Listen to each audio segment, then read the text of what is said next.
Good morning from Manila, and a warm welcome to those joining us from different time zones. Good afternoon and good evening.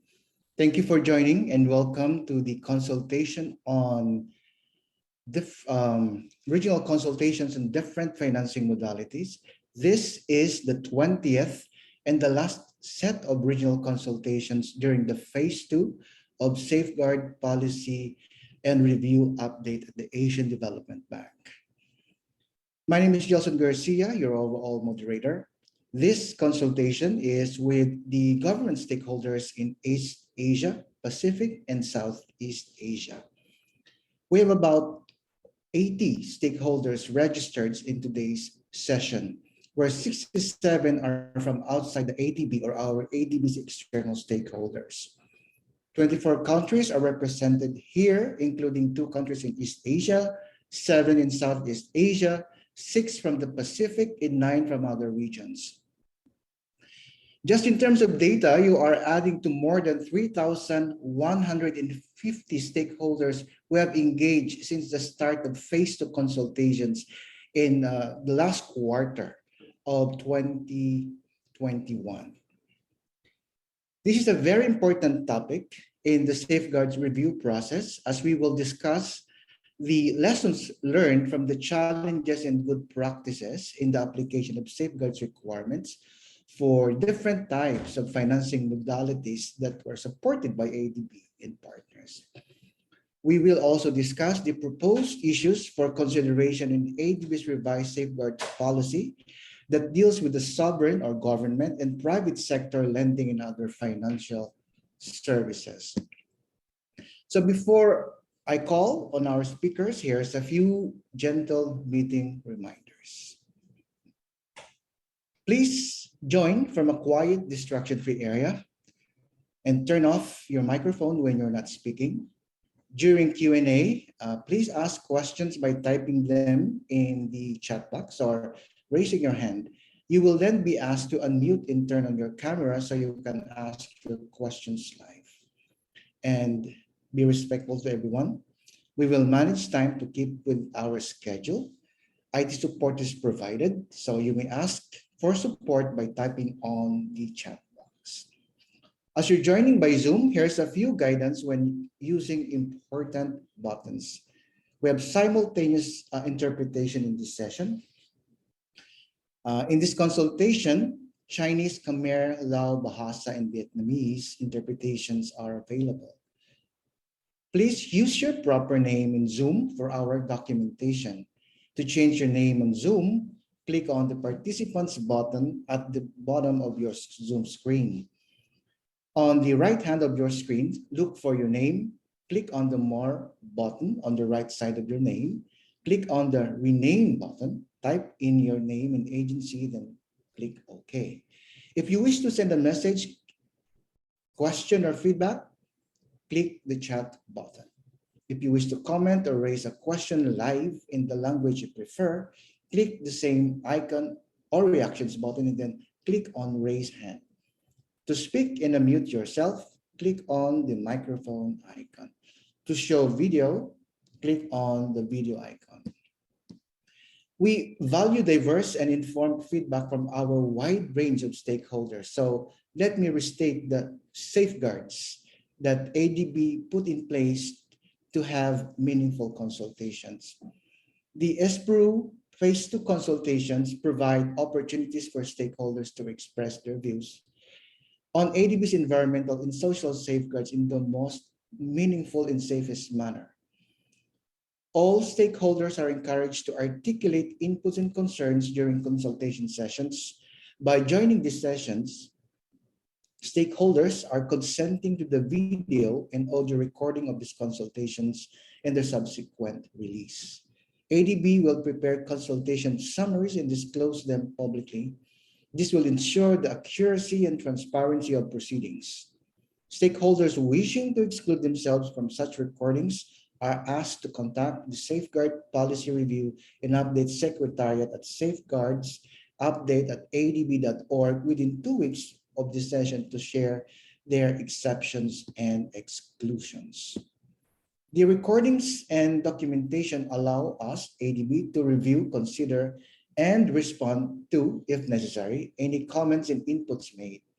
Background materials on the thematic areas have been released in preparation for the consultation and dialogue. All types of feedback are welcome. This will not be used for the purposes of retaliation, abuse, or any kind of discrimination.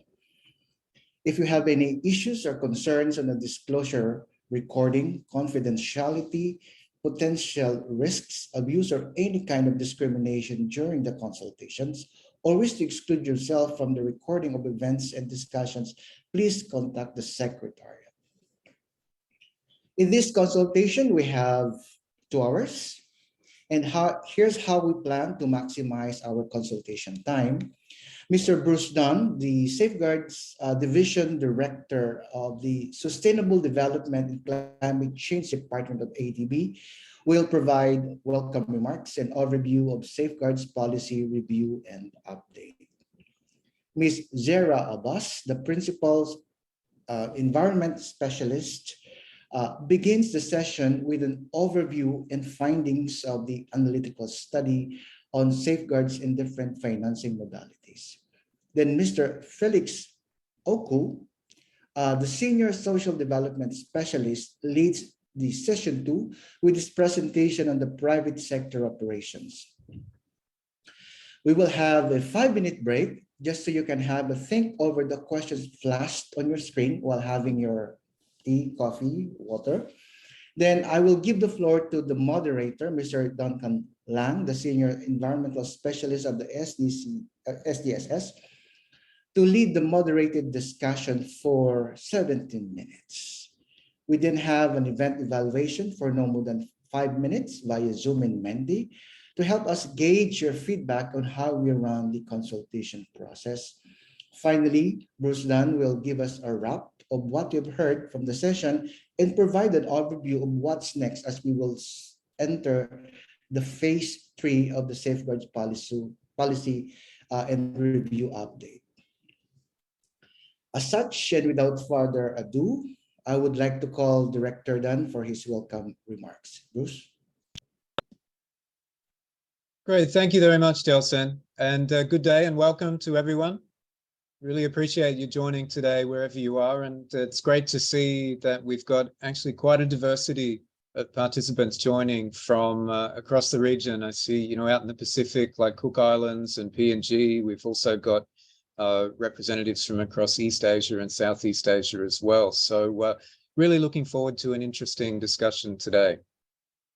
Now, my job this morning is firstly to welcome you, but secondly, I'd like to give you an update on where we are now in the process for the development of the new safeguard policy, and also a little bit of background on why this topic on different financing modalities is so important. I'll start firstly with the process, and then I'll come to some of the other topics afterwards. So we'll go straight into a couple of first slides. We go to the next one. Yeah, so many of you have joined ADB's consultations online, and some of you have also seen us in person as we've been traveling across the region to in-country consultations. Just to recap on the process, we started in 2020 after an independent evaluation of ADB's existing safeguard policy statement from 2009. We kicked off by doing a background paper setting out the approach, as well as a stakeholder engagement plan. And then we moved into a series of analytical studies and with linked consultations. And this topic today on different financing modalities is actually the 20th of those topics. In fact, the last one, not to say that it's the least important, but it is the last one in this series of consultations. We're also now working through the actual preparation of the policy. And I think most of our efforts so far has been on framing the overall environmental and social policy and standards, but we're now starting to work on drafting considerations for different financing modalities.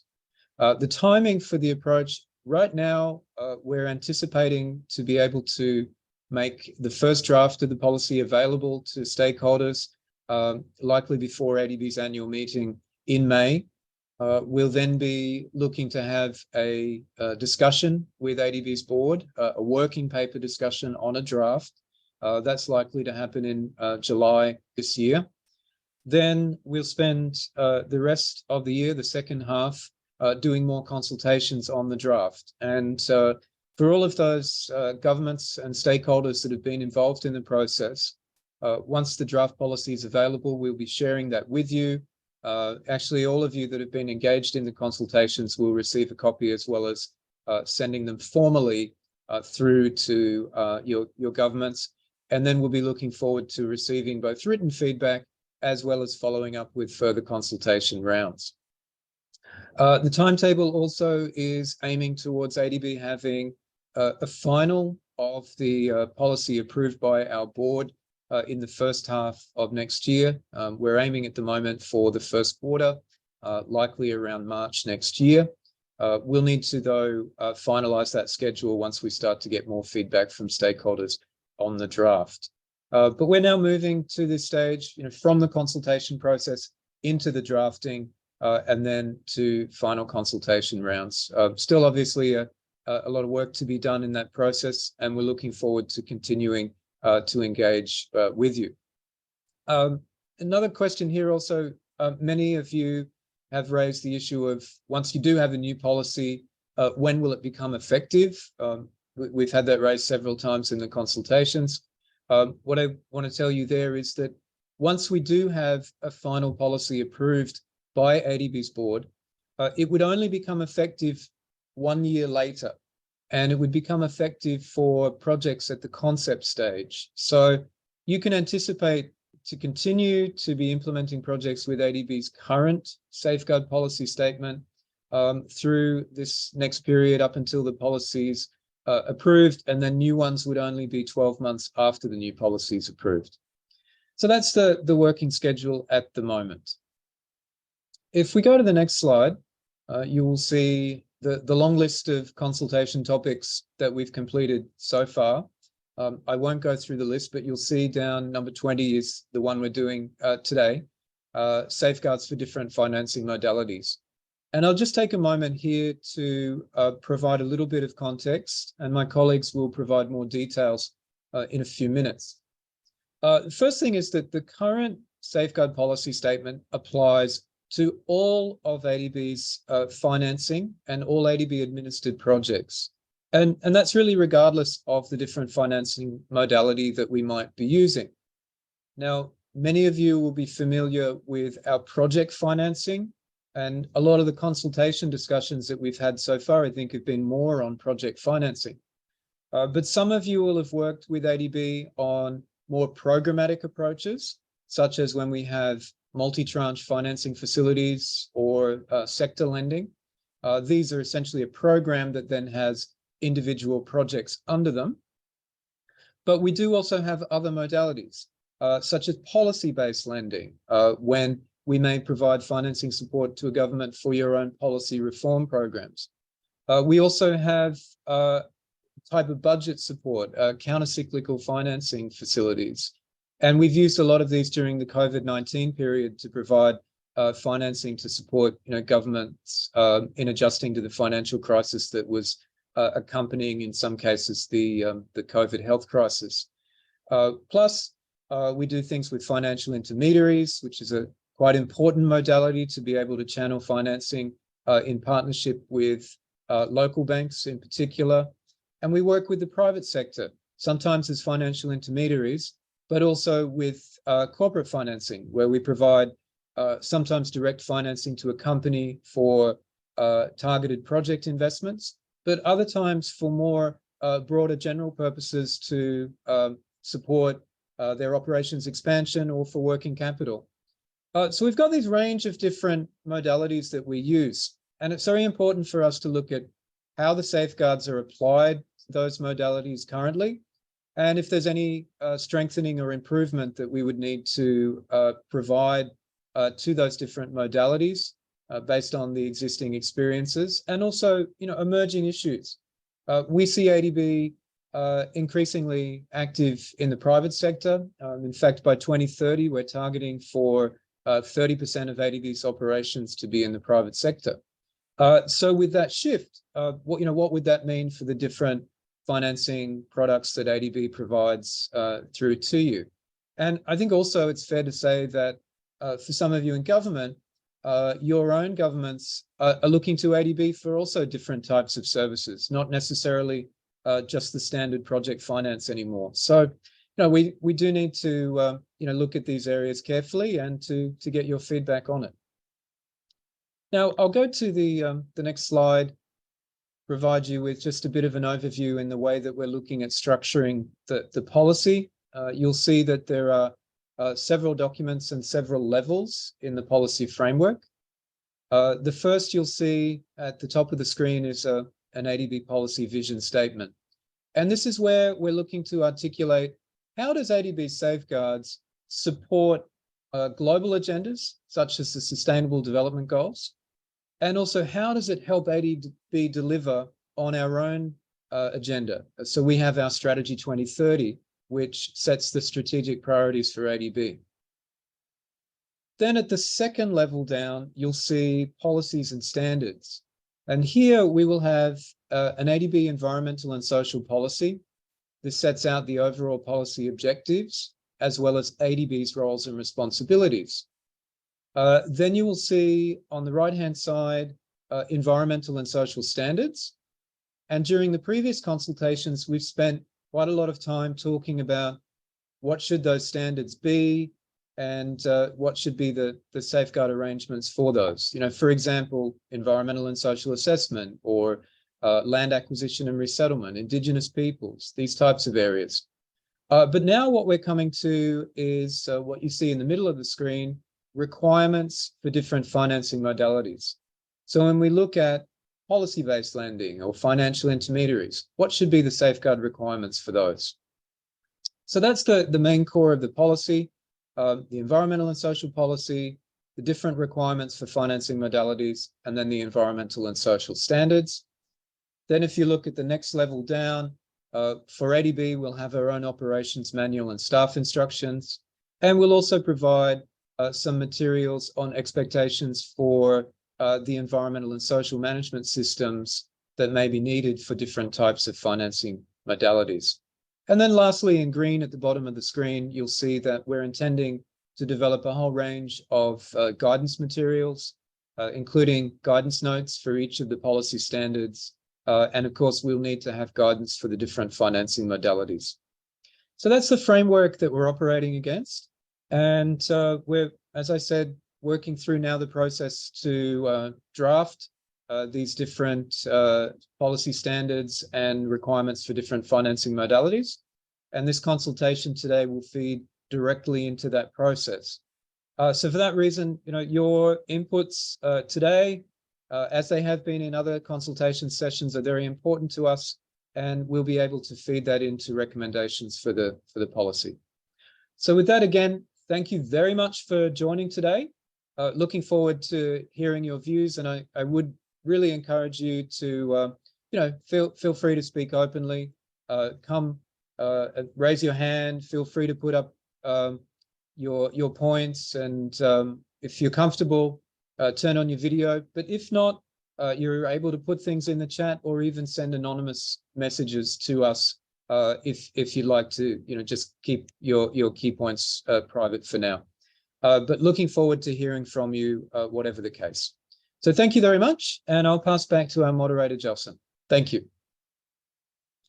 Thank you, Bruce, for the update, what we have achieved so far, and what to expect in the coming months.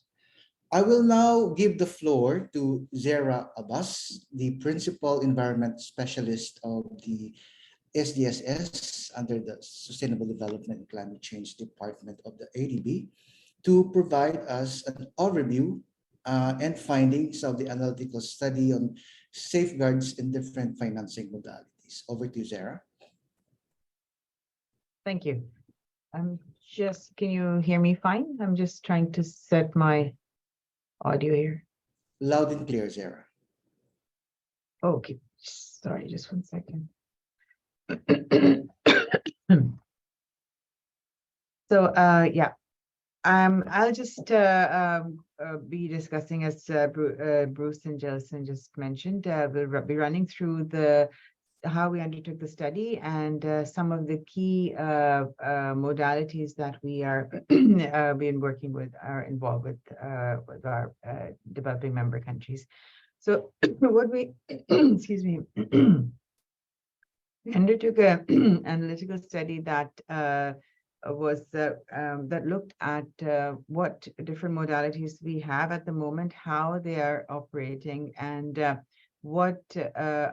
how are safeguards implemented under as part of these modalities, and what are the areas in which it can be improved. And to undertake that study, we looked at how other MFIs are also working to some extent, where we have the same type of modalities. But the main thing was what are the issues that we face, and how can that be ironed out or improved in the next policy that we're working on these days. So can I have the next slide, please?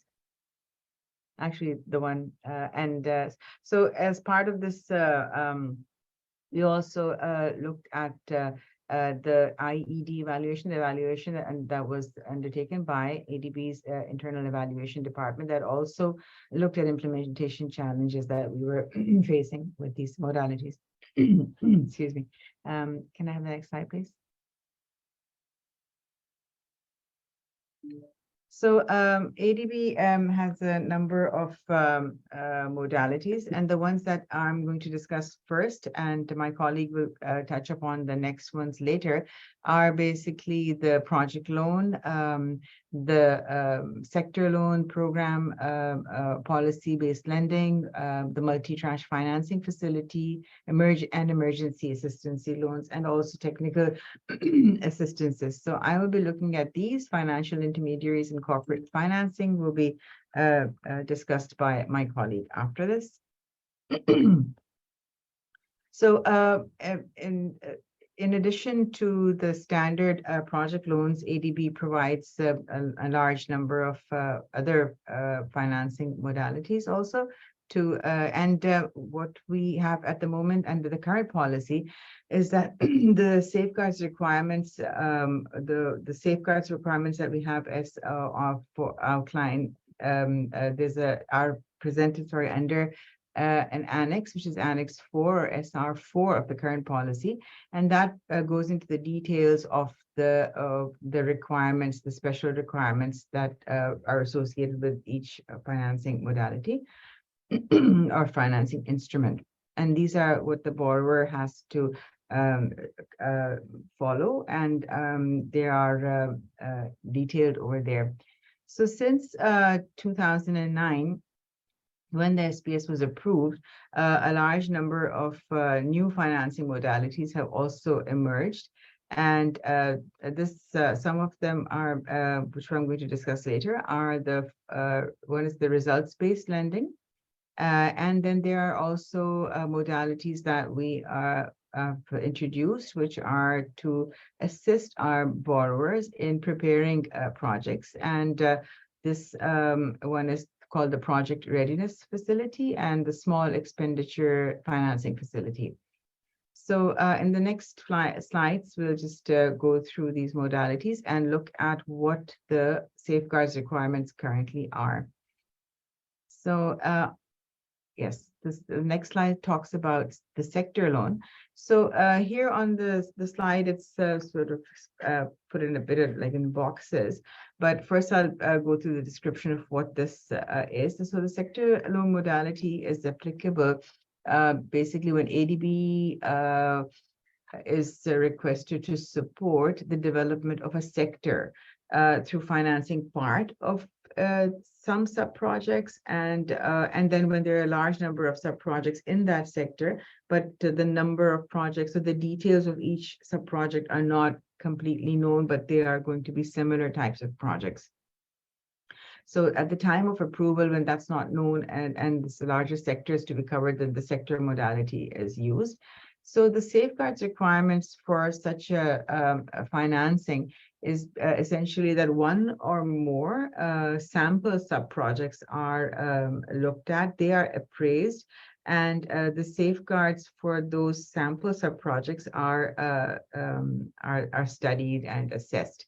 So the borrower at that stage is required to agree with ADB on an environmental assessment and review framework, and also on a resettlement framework or indigenous peoples framework if it's applicable. So these frameworks then provide the outline of what steps should be taken for the future sub-projects before they are implemented. So at the time of loan approval, sample sub-projects are appraised through this, and for the next projects, a framework is prepared. So then during implementation, then the borrower prepares the detailed assessments for those sub-projects that will come later, following the guidance provided in the frameworks, and basically to meet the requirements under the safeguards requirements 1, 2, and 3 of the SPS. So, so now some of the issues for consideration with regards to the upcoming new policy is that what was seen, and which is also quoted or referred to in the IED or Internal Evaluation Department study, was that ADB's efforts on safeguards compliance were balanced, more balanced between project preparation and implementation for sector loans as compared to other financing modalities. And it was found to be more front-loaded, with more efforts made for safeguards assessments preparation, but less for implementations. So that was some of the IED evaluation finding. And it was also seen that the SPS could have been more responsive to the operational needs of the clients, and if it looked at a more a broader scope, or if had the assessment looked at more upstream strategic issues or any sector specific issues. So so what we see is that as a next step, that as at the scoping stage, or given the nature of the sector loans, so where there are multiple sub-projects often spread across large areas, and they focus on a sector or a subsector, then now under this new approach, the new policy, where we're going to have a risk class based approach, then the risk classification can be made to focus on the broader safeguards implications within that entire sector, and beyond the current requirements where risk is based on the most sensitive component. So at the scoping stage, this can provide better guidance. I mean, if better guidance is provided, of course, and selecting the appropriate type of environmental and social assessment tool. So if the risks shows that there's a higher risk by undertaking multiple projects belonging to the same sector in a smaller geographic scope, then is it better to do a cumulative assessment as well? Or if there are the sector loan is spread over a much larger area, and there are implications related to other investments, then maybe a strategic investment assessment could be undertaken. So the type of tool that could be undertaken would then be guided by the risk assessment process at the classification stage. So ADB's involvement at that stage could be useful. So this could be one direction that could be undertaken. And also, given the longer term commitment of sector loans, then that can also be a good incentive to provide capacity strengthening support. And then together with clear guidance, then this can be a better way to implement it. So these are some of the suggestions that or some of the issues that we can consider as we go towards developing safeguards direction for the new modalities under the new policy. The next slide, please. So similar to the sector loan, a multi-tranche financing facility or an MFF is also a long-term investment instrument. And the implementation duration limit of an MFF is 10 years. So again, the involvement with the borrower is over a long period of time, and multiple components or sub-projects can be financed through different tranches of the facility over the duration of the entire facility. So the difference between a sector loan and an MFF is that the components or projects or sub-projects that are undertaken can be under one sector, or they can be from multiple sectors, or they can be standalone projects in each tranche that are interlinked in some such as different sections of a transport project or road project. Or the multiple sectors could be an urban project, which looks at different aspects of urban development, but under one umbrella MFF. So in MFFs, with this, so the projects can vary from tranche to tranche. It doesn't have to be fixed according to or linked directly pinned to one sector, like the sector loan. So in the evaluation department's evaluation of the SPS, it was seen that MFFs are one of the second largest modality that is used across ADB's portfolio. And this is after the standalone project loan. The most popular or the most used is the standalone, and after the standalone comes the MFF. And but however, the demand for the MFF we see has declined a little bit. In the beginning, there were many, but then this petered out a little bit. And that was largely due to their complexity, and also that sometimes the program scope sometimes would not finish. It would be difficult to complete the entire scope of the MFF even though the period was 10 years. So, and the implementation limit would sometimes be reached, and it would be required to extend at times. So the other MFIs that have financing modalities similar to the MFF are the World Bank group, and they call it the multi-phase programmatic approach. And also the Inter-American Development Bank has a similar approach, and it's called the multi-phase loan and conditional credit line for investment projects. So these are, so what we see now for the safeguards requirements. Now, what are the safeguards requirements for the MFF? So accordingly, separate safeguards due diligence documents have to be prepared on a tranche by tranche basis. And the positive performance of safeguards in the previous tranche is sort of the go-ahead for the next tranche. So if there are any issues, then it needs to be addressed. So the scope of the entire MFF and all tranches is identified at the preparation of the facility, and the safeguards due diligence documents prepared at that time are valid for the subsequent tranches, as long as there's no change in the scope of the project. So if there are environmental or involuntary resettlement impacts or impacts on indigenous peoples, then the borrower client agrees with ADB on a framework of safeguards framework before the MFF is approved. So for the first tranche, the safeguards documentation is prepared, like the assessments undertaken, and then the next is the framework that's prepared. So these frameworks clarify the safeguards principles and requirements that are required for screening and categorization of subsequent sub-projects, and also how to undertake the assessment. So what we saw that because of the longer term commitment of MFFs, sometimes this can provide an incentive to address safeguards issues and risks to strengthen safeguards capacity throughout this long implementation period. So, and also if there are complex social issues or impacts or complex environmental impacts, then there is the time there is available to address those.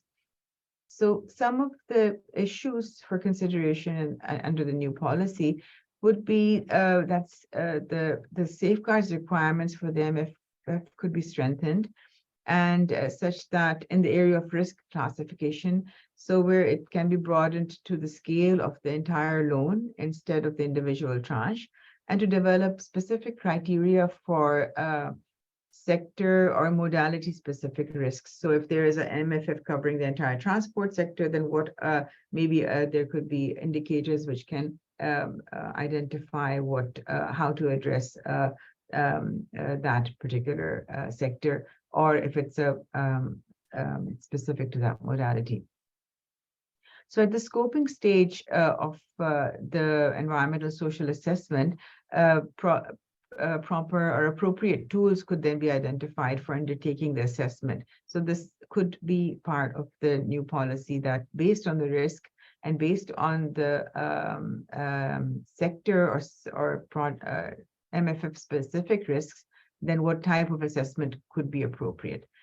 And a broader sector or facility approach can also be taken in terms of capacity building that can focus on addressing the safeguard risks for overall for the overall investment in the facility, and also to see how to facilitate learning from previous tranches and how that can be incorporated in the next tranche in terms of capacity building.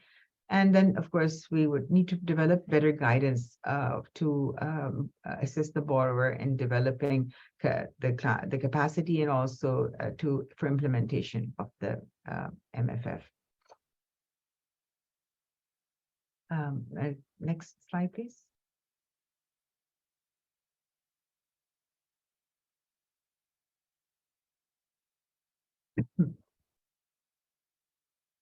Is the next slide there? Oh, yes, it's there. Okay. So the next is the policy-based lending. And this is a form of sovereign budget support or sovereign guarantee that supports policy reforms and development expenditure programs of a developing member country. And it may also be used to provide a balance of payments, assistance, or counter-cyclical fiscal support to governments. So given the nature of PBLs, policy-based loans,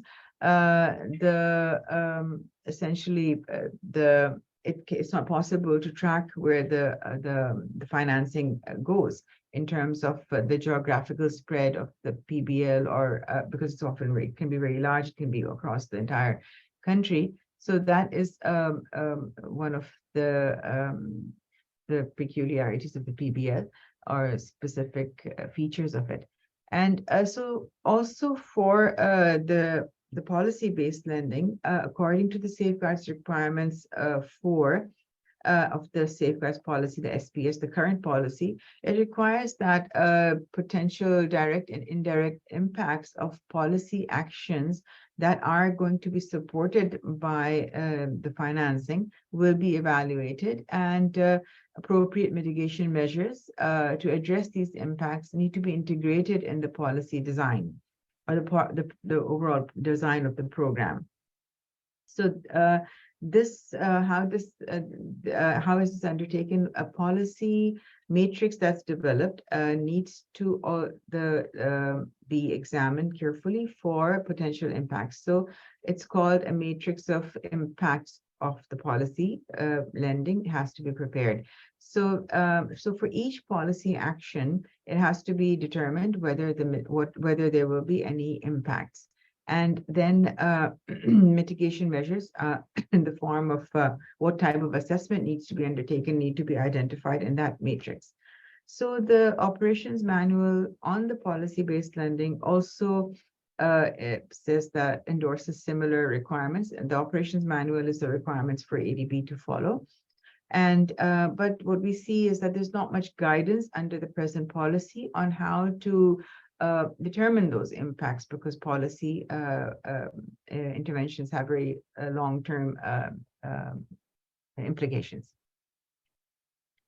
So when we look at other MFIs who also provide similar financing, basically the African Development Bank, the Inter-American Development Bank, and the World Bank have similar types of lending instruments, and their objectives are also similar, basically to provide quick disbursing, low transaction cost budget support to national budgets for sustained growth.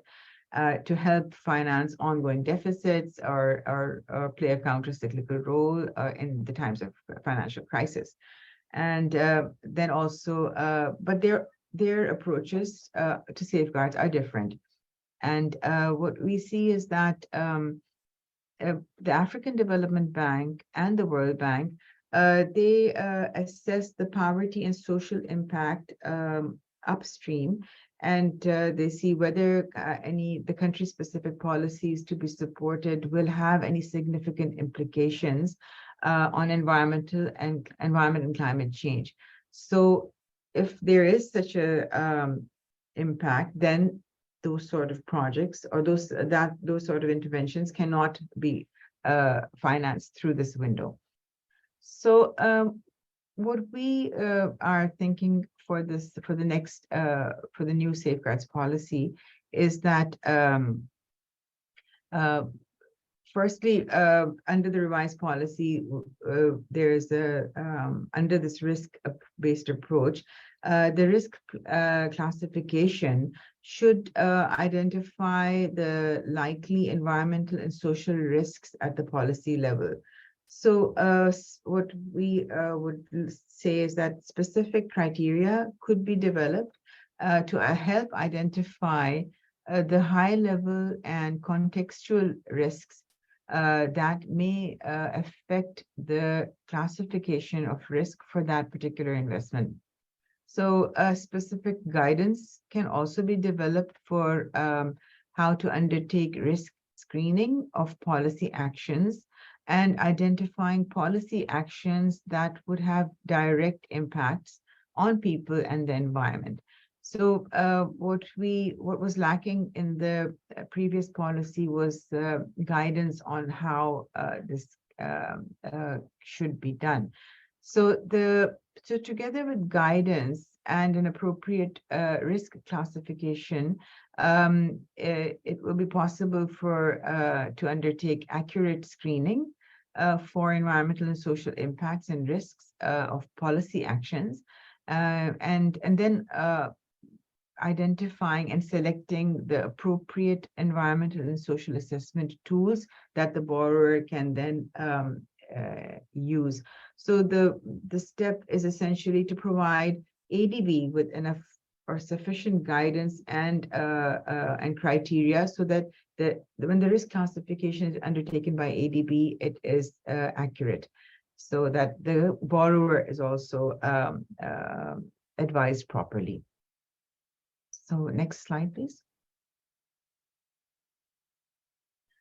So the emergency assistance loan, or the EAL, is basically intended to be used when, in the case of emergencies, when there are high priority physical assets or of this need to be restored, or the economic and social or governance activities need to be restored after disasters or emergencies.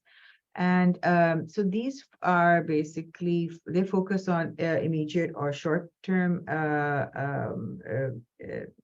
have basically short-term requirements, and they have to be completed within a fixed implementation period, naturally, to respond to an emergency. So we don't have the luxury of time for such interventions. So this can also include like early recovery activities, such as rehabilitating critical infrastructure or meeting basic needs, which are identified after disaster needs assessments that are carried out. So the safeguards requirements in such cases are that the standard, of course, environmental and social assessments need to be completed, or management plans, resettlement plans, which need to be completed. Of course, there's not enough time to do that, and it's not possible to release the financing if this is undertaken in detail. So in such cases, ADB works with the borrower to prepare prepare safeguards frameworks. And so the safeguards frameworks are prepared before board approval, and these are these provide the details of what the borrower needs to undertake before the project is construction starts. So so this is also in line with ADB's disaster and emergency policy. That's a separate policy. And so this procedural flexibility is allowed there. So now, under the new policy, the issues that we need to look at is that the speed needed in emergency assistance projects preparation should basically not sacrifice the quality at entry, which requires sufficiently robust information on the nature of the damage and the needs or the damage related needs and confirmation of projects and the institutional arrangements and other key information that is needed to be in place so that should not be compromised. And the revised safeguards policy should have adequate provisions and guidance again to achieve compliance and strengthen implementation and monitoring. So it doesn't mean that if there's a framework, then it should not be implemented properly. So the tighter monitoring and of the implementation is also required. So guidance is needed in that area. Next slide, please. So this brings us to the relatively new lending modality called the results-based lending. So the results-based lending policy was approved by ADB's board in 2019, and after that, it went through a 6-year pilot period from this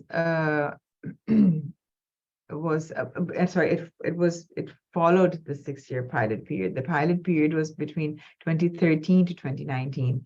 So the results-based lending finance or the RBL, this finances a share or a part of a government's national program or a subnational or a sector level program. So if there's a development program in a certain sector that the government already has, then a results-based lending can finance a part of that program. So in this financing, government systems and institutions are used for implementation and risk management, and the disbursement of funds is linked with the achievement of the results. So so the safeguards requirements for the purpose of the RBL follows the same policy objectives and principles of the SPS, but not the policy delivery process. So the operational procedures are not followed. So the activities that are assessed to have likely significant adverse impacts that are sensitive, diverse, or unprecedented, such as Category A projects, are excluded from the RBL financing and under the SPS. So as part of the screening process, the eligibility of activities under the RBL program is determined by assessing the type, location, scale of activities, and the magnitude and nature of potential adverse impacts on the environment and affected people, while considering the broader programmatic, institutional, and contextual risks. So after screening, a program safeguards assessment is prepared. It's called the PSSA. And this is undertaken, and this involves basically the study of the DMCs of the developing member countries' applicable national legal safeguards framework, the additional programmatic, institutional, and contextual risks that could affect the ability of that government or the institution to effectively implement safeguards for that program, and an assessment of the developing member country or that institution, the implementing agencies, safeguards implementation capacity. So, and then a study of the gaps between ADB's, SPS, and the borrower systems is also undertaken. So then after that, gap filling measures are identified and are included in a program action plan. And the program action plan is then followed, or it can also be linked to disbursement indicators if it's appropriate. So either of course, the program action plan is prepared, but then if there are critical actions related to safeguards, then they can also be linked to disbursement of financing. So other MFIs also have a similar approach, and this includes the African Development Bank, Inter-American Development Bank, and the World Bank. And so they also have similar results-based financing. So the issues for consideration that are here on the right-hand side is that the experience basically of the RBL pilot phase suggests that the program safeguard system assessment and the program action plan, these two are appropriate these are appropriate tools for managing safeguards risks. And this was also found by the IED, the Internal Evaluation Department's evaluation. But subsequent improvements have been made to the safeguards approach when the RBL policy came out in 2019. And these improvements were in terms of clarifying the eligibility requirements and the processes to determine eligibility of activities, and also for strengthening the PSSA. And the strengthening of the PSSA is through basically additional consideration of programmatic, institutional, or contextual risks of the program as a whole, as well as the capacity and commitment of the borrower to manage those impacts and risks. So these elements were incorporated and included in the PSSA in the new, in the final RBL policy. So ADB's approach to safeguards for RBL is consistent with that of other MDBs or MFIs. And ADB has also aligned the definition of the activities that are eligible for RBL financing. And so ADB should follow through with the operationalization of the agreed program safeguard systems during implementation. So the readiness of what we see is of developing member countries for RBLs is still low, and considerable support is still needed from ADB in terms of training on how the RBL modality works, how is it implemented, and in preparing the program safeguard system assessment, and also in developing and implementing this PSSA. So again, implementation of the PSSA and how to undertake it both need some support. So ADB should continue to basically strengthen monitoring to include implementation and outcomes of the agreed safeguards systems, and also, and in terms of the implications of RBLs, as we're shifting now to a performance standards approach, additional guidance will be needed for on the requirements for RBL programs and in the new policy. Next slide, please. So here we'll just go through another, it's not a financing modality, but this is a modality used to assist the borrower for developing projects, for preparing projects. And these fall under the window of technical assistances. So So this is provided, and this has been provided by ADB for a very long time, that for assisting our borrowers in preparing the projects, and also in executing and programs and other specific interventions. So there are basically two types of technical assistances. There's the knowledge support technical assistance called the KSTA, and this is for capacity building and policy advice and providing knowledge solutions.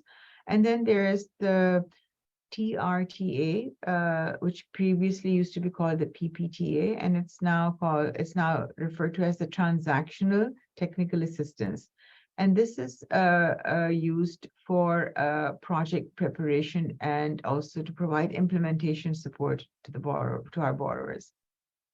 Both TA categories may adopt pilot testing to test a project approach, for instance, but pilots do not normally exceed 30% of the financing. The smaller amounts are used. So pilot testing is allowed as a component of a TA, basically where innovative approaches are being looked at, or project design would have some innovation aspects to it. Or so in that case, if the pilot testing involves it can also involve a small level of civil works in order to test the approach. So the current safeguards policy does not contain a direct reference to technical assistance, and it doesn't clarify its applicability to TA operations. So it's not clear whether the SPS applies to a TA. However, as a matter of practice, ADB has treated TAs as activities not triggering the application of safeguards and not requiring safeguards screening, categorization, and due diligence. But the only exception is where TAs contain pilot activities, and which involve civil works. Such TAs are considered as complex and are required to be screened for safeguards purposes, and to ensure that the TA's pilot testing component does not have any safeguards impacts above a category C. So, so the issues for consideration are that under the current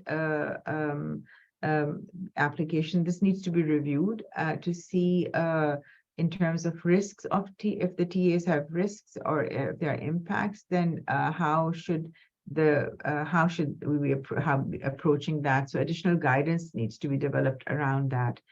Then there is also another new two new windows, which are called the Project Readiness Facility, PRF, and the Small Expenditure Financing Facility, SEFF.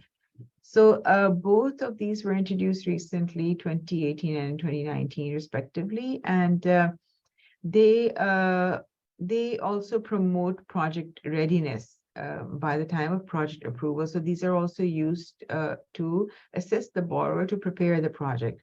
So while TRTAs mainly focus on financing feasibility studies or for ensuring that other details of the financial design and other project design are prepared in advance, the PRFs can be used for the preparation of a single project or a cluster or standalone projects. And these are basically expected to target the preparation of implementation-ready safeguards planning instruments and make them aligned with the project's detailed engineering design. So that it's absolutely ready, so that the safeguards documentation is prepared under this. So so now there are these are both referred to as loan modalities, but their functions are similar to TAs. And so they're under the current SPS, since these modalities, the PRF and the SEFF, do not involve implementation. It's only for preparation. They do not have any safeguards requirements. So now the thing is that more emphasis is needed on improved implementation and communication with the client on the level of the readiness of the safeguards planning instruments that are prepared under the PRF.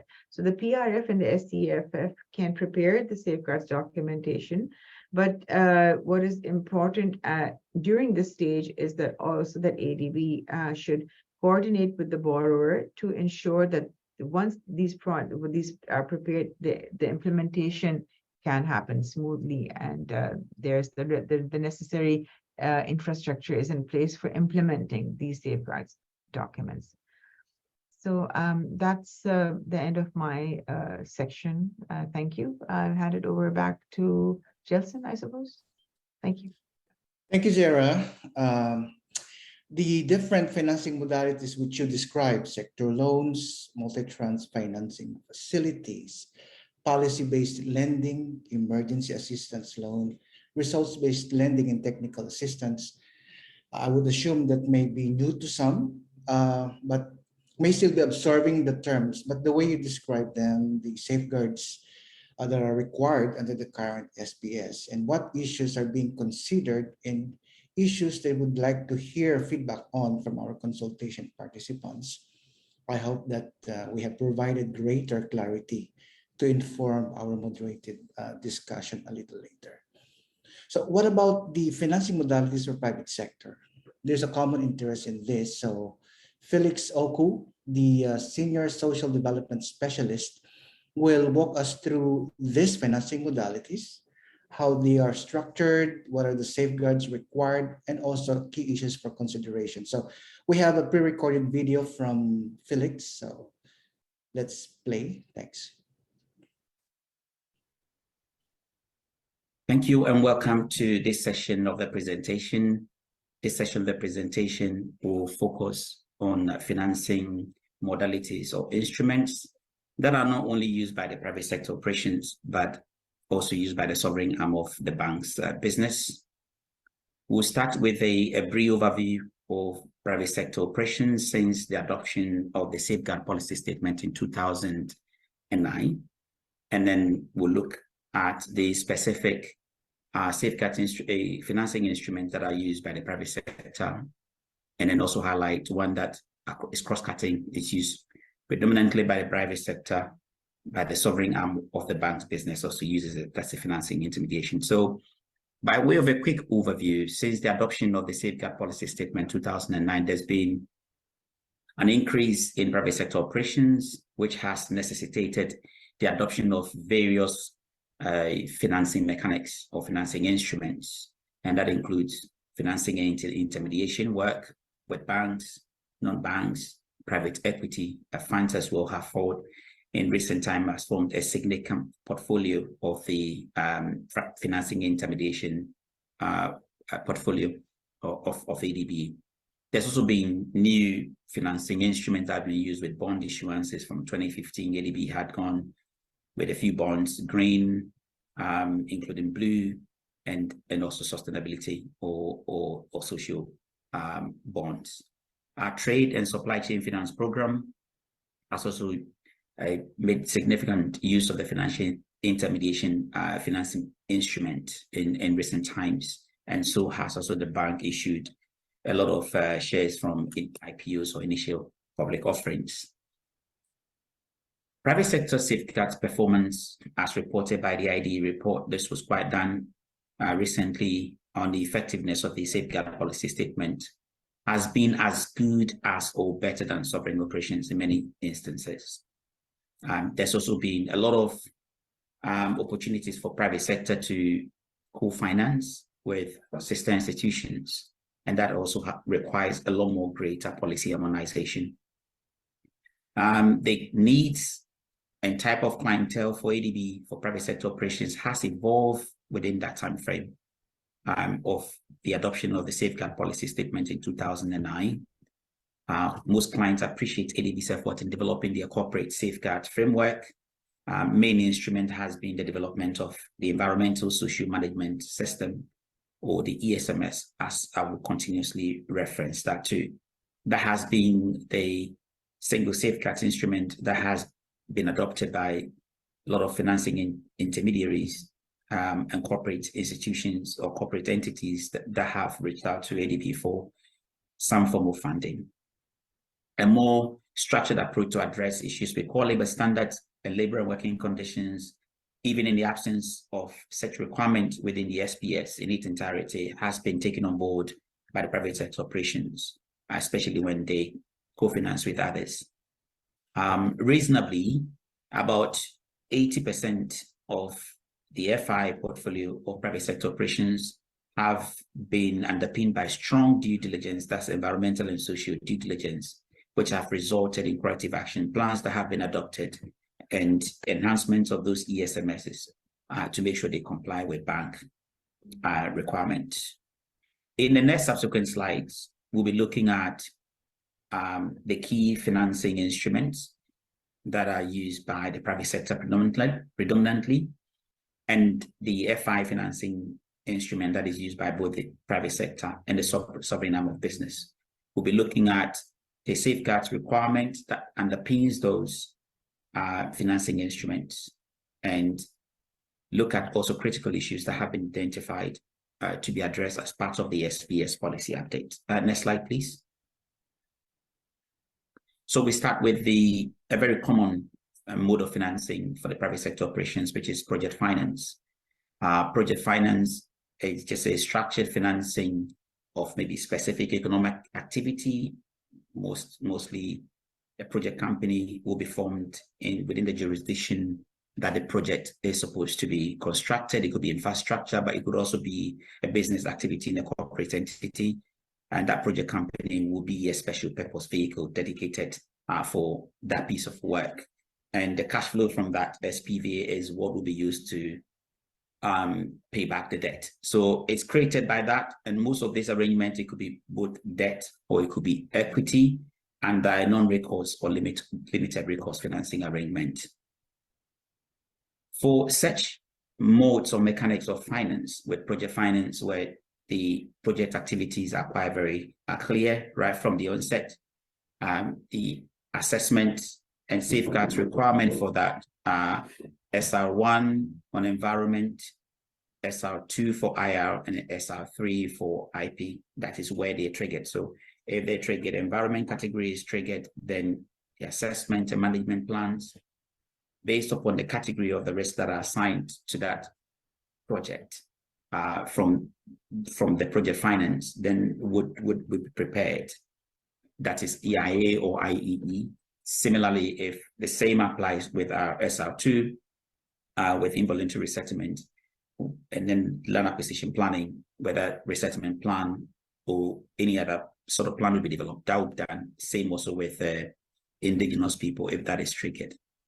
Where the staging of entry of private sector operations happens to be a little bit late, or in special circumstances where private sector entries into the project where the project may have already been started, or it may be an existing project where they're looking to scale up through expansion or modernization, then the special requirement, safeguard requirement 4, which has to be special requirement for different financing modalities, which is called existing facilities, is also triggered. And in those cases, the environmental and social compliance audit will be done on those existing facilities to assess issues with legacy work across the 3 safeguards, and also assess where safeguards management plans that are existing may not comply or may not meet the SPS requirement, and some corrective action one way or the other across the 3 safeguards will be required to bring it up into compliance. And then that the ensuing completion work or expansion work or improvement work would then be undertaken in alignment with the SR3 requirement throughout. So in those cases, the disclosure requirement, again, are per the safeguards requirement 1 to 3. If it's category A, then the environment, a 120-day mandatory disclosure requirement will be undertaken. All consultations and public participation to ensure meaningful consultation has been achieved as well, will be ensured. This is maybe probably one of the financing instruments that are quite very clear, because the ensuing project and the project company or the special purpose vehicle is quite very clear, and any other safeguard mechanisms that need to be mainstreamed are quite very clear. The issues for consideration that maybe currently doesn't exist within the SPS has to do with flexibility because of the different staging or entry point with our private sector operations. Where private sector operations are entering into this transaction a bit late, and there has been preparatory work or earlier work has been done, including maybe even the need for existing facilities to be modernized, expanded, then there's a need for some kind of flexibility, and our comparator institutions to have some of these mechanisms. The very one that is quite very typical is the environmental and social action plan that allows the implementation or compliance elements of safeguards assessment and management planning to be achieved over time throughout the project cycle. The World Bank equivalent is the environmental and social commitment plan, and such a mechanism would allow and a little bit minimize the front loading of the safeguards assessment in cases where the mechanics of finance doesn't really open the door and allow that to happen. We look at the next one. Next slide, please, which talks about general corporate finance or corporate finance. Corporate finance per se, loans or equities or investments that are issued to corporate entities, not necessarily financial intermediaries, that's banks or non-banks. And they may have multi-site across different jurisdictions. And for general corporate finance, this should not be earmarked for specific sub-projects or investment activities in many cases. It comes sometimes in the form of capital support. It also comes up in maybe a capital expenditure that is based on that corporate entity. For the SPS purposes, because we don't have a clear definition for corporate finance, but corporate finance, which I will refer to CF in many cases, will refer to loans and or investments which are earmarked for specific sub-projects or business activities for the corporate entity. It has quite very similar in many instances to what you would refer to the safeguards arrangement that will be triggered for project finance, but there are quite some few differences. For general corporate finance, then the corporate audit, because it's to the corporate entity and it's not earmarked to any specific sub-project, then the corporate audit of the firm's environmental and social management system would have to be undertaken. And where that audit identify gaps or issues, areas of non-compliances or opportunities even to promote good environmental and social practices, then a time-bound corrective action plan will be developed. And that ESMS plus that corrective action plan would then form part of the safeguard management plan that will be taken forward. For corporate finance, where we know the specific sub-projects or investment activities, then those investment activities would also be assessed as part of the audit.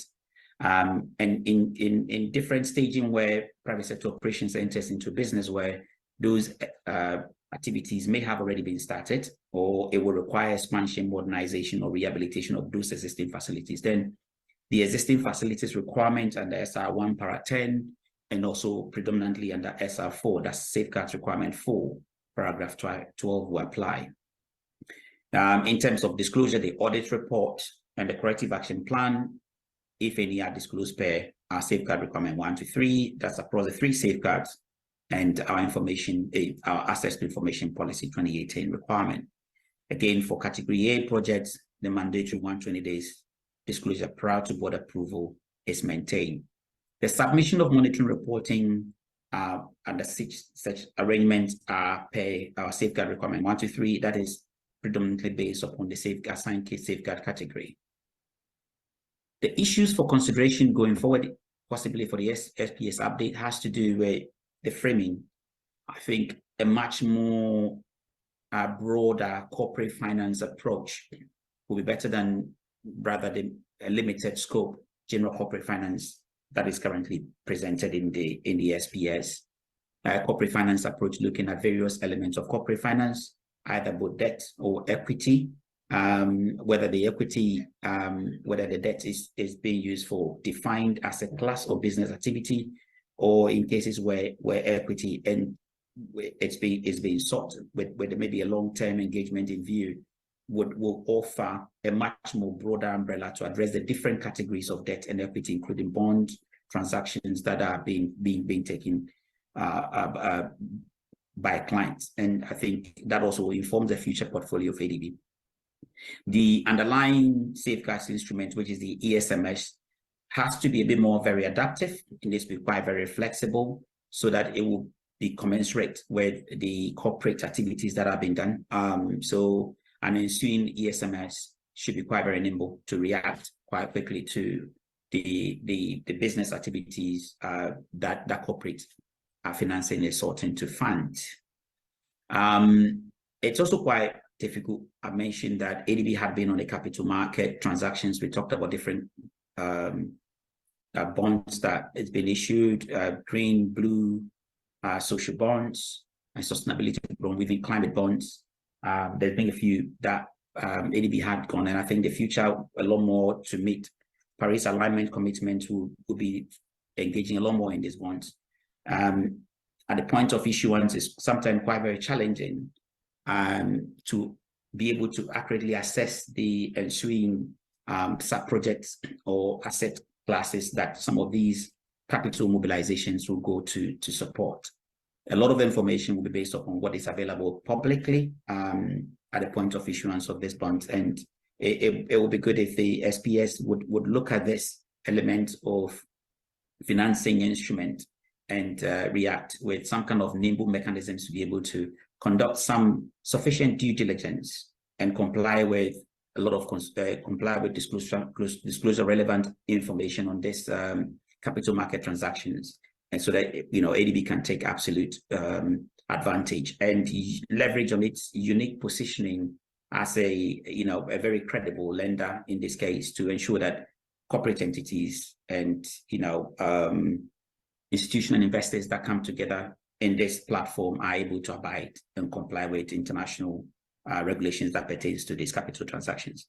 In terms of monitoring and disclosure information, yes, there needs to be a bit more harmonization and some kind of framing within the new safeguards architecture that allows proportionate disclosure of information from corporate entities without necessarily compromising their commercial competitiveness.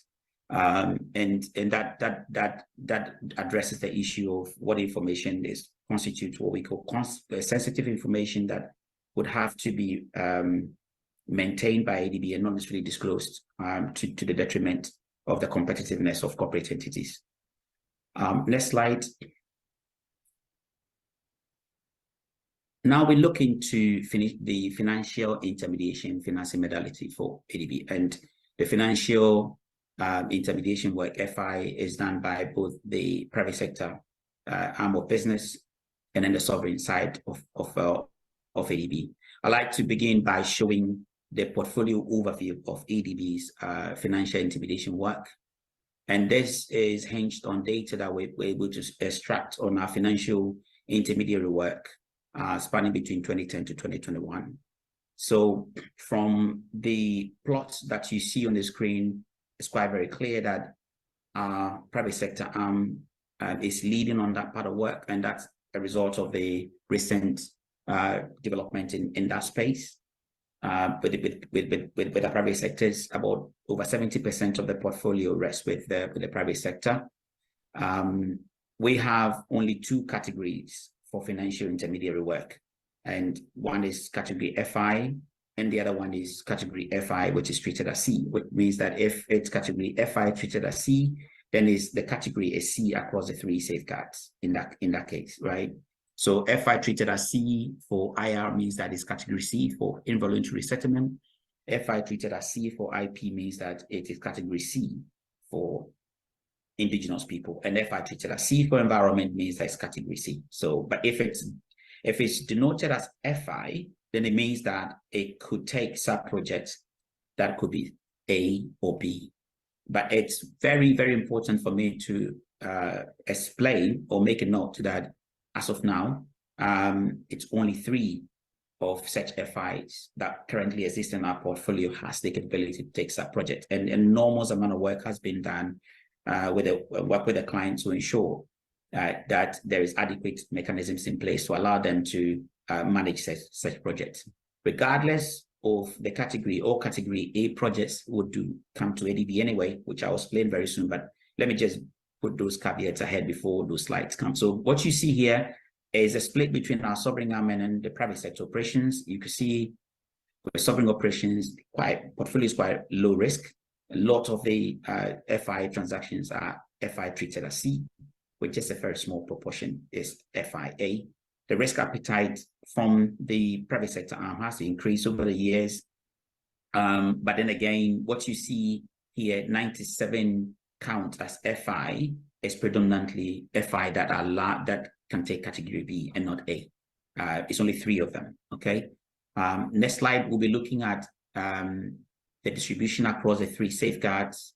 We've looked at that for the environment, and we'll look at that and now for IR. So the first slide on the left shows the one for IR, which again shows that our sovereign arm of business, the portfolio is predominantly category C. When it comes to non-sovereign, it's also on the social safeguards element is quite of a low risk. The FI portfolio we issue is predominantly to FIs that provide microfinance loans with very small ticket sizes, ranging from a couple of thousands and no more than hundreds of thousands.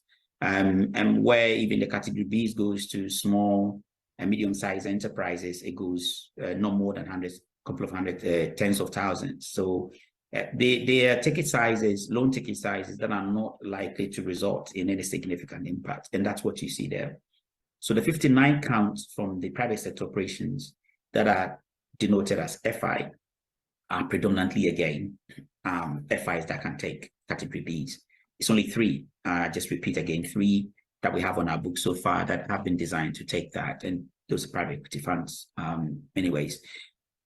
The trend is quite very similar with our indigenous people category on FI as well, where you can see the sovereign arm of business risk appetite and risk profile is quite very low. But the private sector operations, you see that a lot of IP issues, quite very, very low risk. And in those limited cases where we have FI categories, they predominantly can allow to take only category Bs. We go to the next slide, please. So now we look at what is the FI, financial intermediation financing modality. And I did mention that this is used by both our sovereign arm and the private sector operations arm. So it provides finance basically to banking and non-banking institutions or financing institutions. This happens for both sovereign and non-sovereign, and they intend on lend or sub-invest into sub-investee activities. This is also used by private equity funds. So, and then our trade and supply chain finance program is also, so you find that as well. ADB financing in FIs includes both debt, it includes equity. There are also credit lines and also guarantees that are provided, especially for our trade and supply chain finance program. Now, category FI transactions also include category A and B sub-project, but then I've explained the different categories, so we're not going to it. Again, the main safeguards instrument that we use is the ESMSs, because we're basically devolving our responsibility to these FI institutions. And we assess the capacity, we assess the current portfolio, existing portfolio as of the time when ADB engages with the client. And we also look at the future pipeline based upon the areas of business that, or pipelines of business that have been identified. Our environment and social due diligence we conduct not only look at the portfolio, but we also look at the FI's capacity and commitment to, implement the environmental and social management systems and the need for continuous monitoring, reporting, and where we think there are gaps between existing procedures and systems which constitute the environmental and social management system, then corrective actions are developed, and those corrective actions will go hand in hand to ensure that there is compliance. Let me re-emphasize or re-echo that for all category A sub-loans or sub-investee activities, or what we call sub-projects, they are referred back to ADB to ensure that the assessment, consultation, public participation, and disclosure meets the requirements of Safeguard 1, requirement 1 to 3. What are the main issues that have been identified so far, which we think the policy update will have to take into consideration? The ID report, I think, made a repeated need for guidance. The SPS is quite very high level, and the lack of guidance for both borrowers and clients, and as well as ADB staff during due diligence, will be quite very, I think, has been identified by the ID report as one of the weaknesses in the effectiveness of implementation of the SPS study. That guidance should look at the entire project cycle for the FI. It should look at the ESMSs. It should look at how the client should implement the ESMS, how the client should report on the ESMS, and how ADB should support the client in strengthening the capacity for them to be able to implement the project. Disclosure requirement is key, and there are instances where FIs would have to withhold information which they constitute to be sensitive and confidential, but then there's a need for guidance in this space as well. Because we co-finance a lot with our PL sister institutions, I think harmonization of our safeguard policy with our comparator FIs, MFIs, multilateral financial institutions, is quite very critical. And that will be something that will be welcome if it's included in the SPS update. I'm not going to talk about the key elements of the ESMS, but it's there for future reference. But above all, guidance to borrowers and clients, and guidance to ADB on due diligence and what additional support can be provided to FI clients is critical. Next slide, please.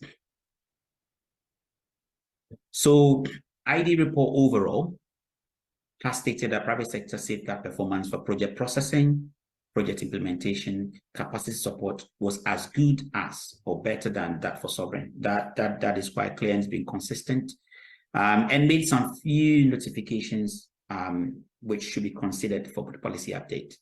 It notes that the ADB policy requirement with regards to FI are quite very narrow, and I think I've explained that, and it's purely focused on categorization, screening, and maybe high-risk project with limited guidance on implementation oversight. I did mention that we only have 2 categories with it. I think only MDB that has those 2 categories. Most of our peer institutions do have FI, but then categorized as FI1, FI2, FI3, or FIA, FIB, FIC. So it's quite very easy for them to delineate and be able to identify the bulk portfolio. If you recall from the earlier slides, graphs that I showed, it was quite very difficult to tell the spread of FIB and FIA in the category of FI that I showed.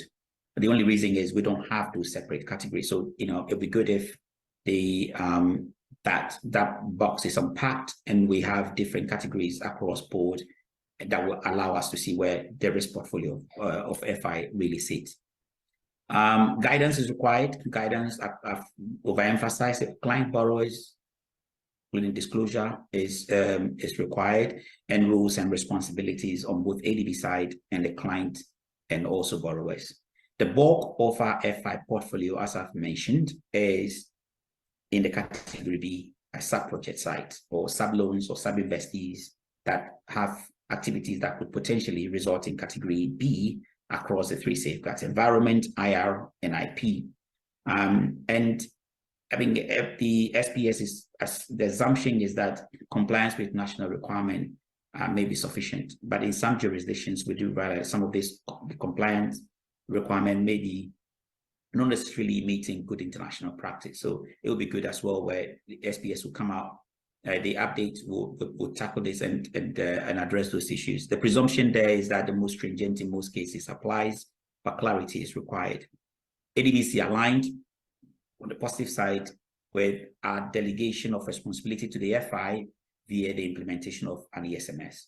That is consistent, and there's been a benchmark that we've done following the ID report, which I'll show in a couple more slides for people to see. Even in instances where we don't specifically have a safeguard policy. We have other corporate policies or strategies that talk about labor and working conditions, but the SPS in its own sense has not got labor and working conditions. We still mainstream that. Private sector operations do mainstream that and address issues with occupational health and safety, even for the FI's own staff, and then other on-lending or sub-investee activities that they involve in.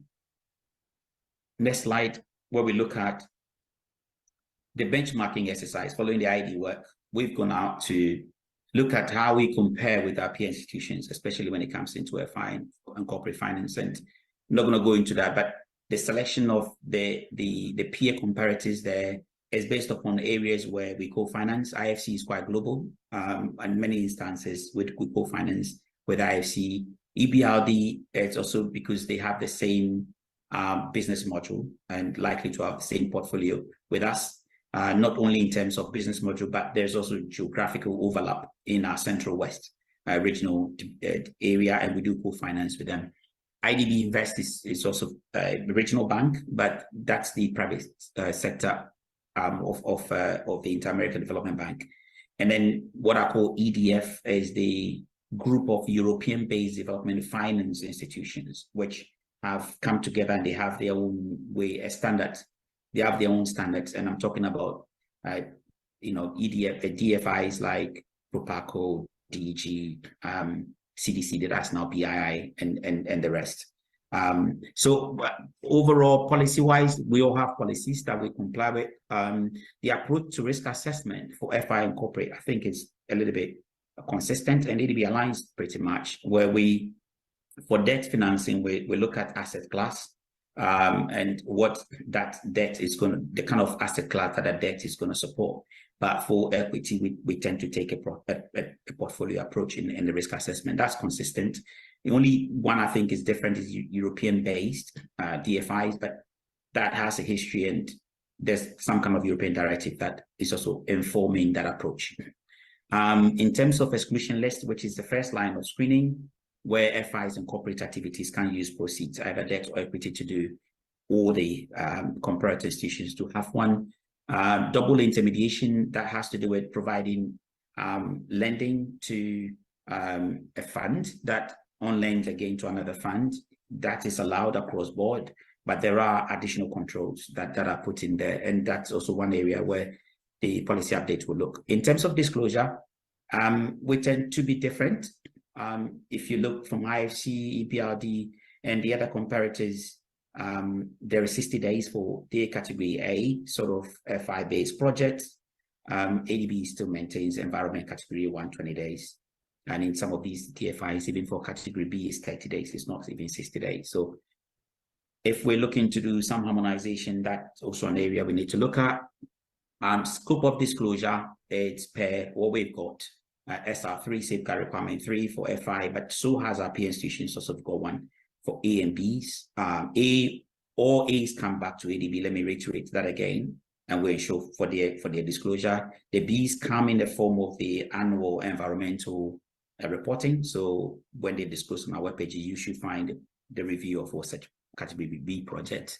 And policy for disclosures has been enumerated in the table. ADB going back again with access to information policy, which is 2018.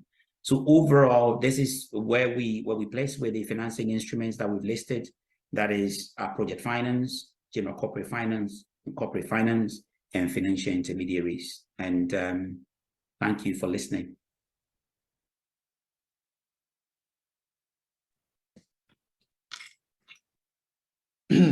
Thanks, Felix.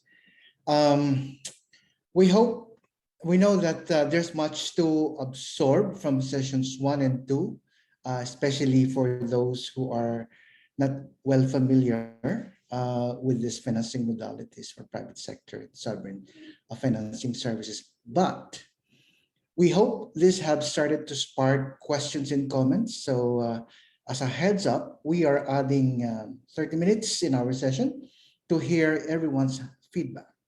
So let's have a 5-minute break first. Have your coffee, tea, or glass of water as you are formulating your points. When we resume, Duncan Lang will moderate the discussion. So see you in 5 minutes. Thanks.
So welcome back.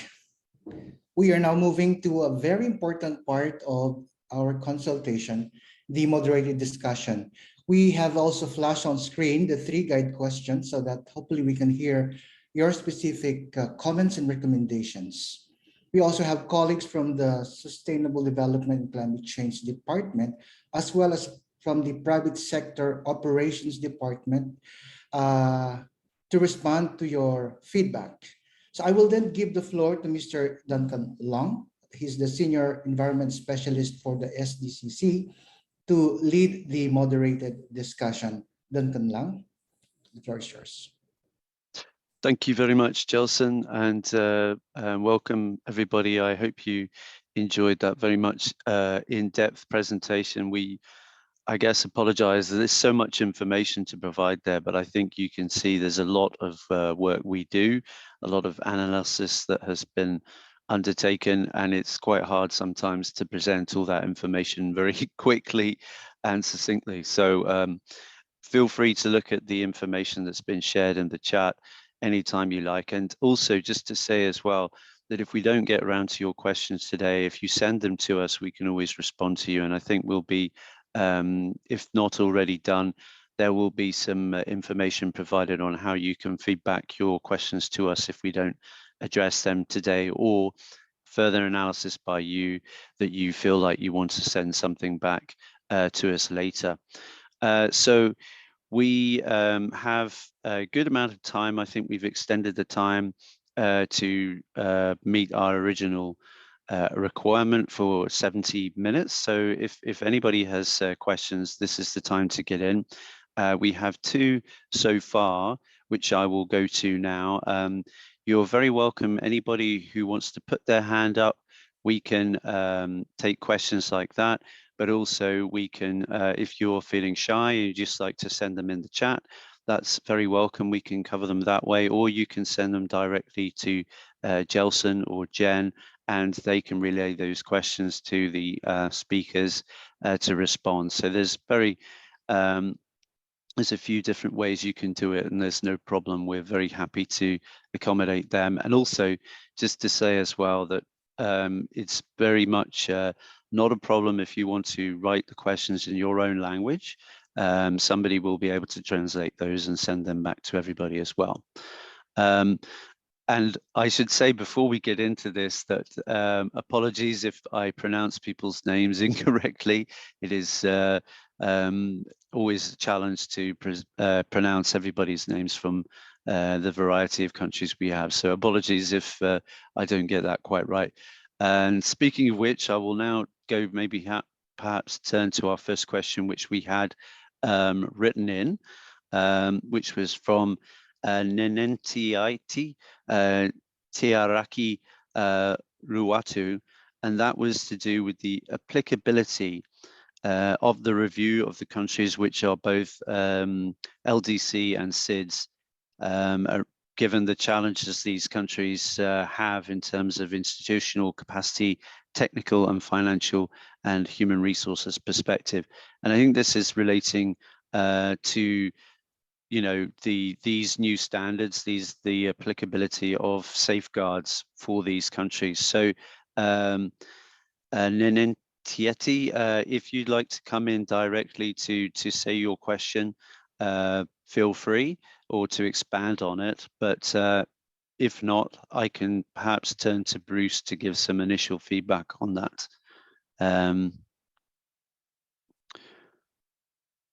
So perhaps I can turn to Bruce to give some feedback on that, about the applicability of the review and the safeguards in the LDC and SIDS countries. Bruce, perhaps over to you. Thanks very much, Duncan, and thanks very much to everyone. I really appreciate you staying. I think we maybe got excited with the amount of material that we just presented to you, and I hope that we haven't presented too much, but please feel free to come in with any clarifying questions that you think would be useful for you. To the first question submitted by Nenentieti. So, you know, here, the safeguards policy of the ADB applies to all of our financing and across all of the region that we work on, from out in the Pacific, Tuvalu and other Pacific Island countries, all the way across to the countries we work in Central and West Asia. The Caucasus is as far as we go. So there's obviously a lot of diversity in the countries and their development stage. That's something we do need to take into consideration. The first thing, though, is the policy does apply wherever ADB operates. So in terms of what the policy actually contains, that's consistent. What the differences are, though, is we are looking to take a risk-based approach. So looking at what are the issues that are triggered by a particular project, and then customizing the safeguard needs based on those risks and trying to take a more adaptive management approach. The other thing we need to consider is the capacity of the countries or the clients that we're working with. And I think for the Pacific, you mentioned small island developing states, as well as actually for other least developed countries. Obviously, the need for capacity support is going to be much higher there, and that's something that we would like to support. We're actually in the process of engaging some additional safeguard specialists for ADB across all the regions that we work in, but we'll be adding some additional resources, particularly for the Pacific, and we'd like to also have additional technical assistance resources to provide support with you at a cross-cutting level, as well as on individual projects. And then lastly, for the Pacific in particular, we have already worked with other development partners to develop what's been called a paired approach. And this is intended to look at how do we implement safeguards in the Pacific. And when we work as different development organizations or co-finance together, I think it's important for us to be able to, coordinate and not try and apply different standards, which would obviously have a big challenge for you.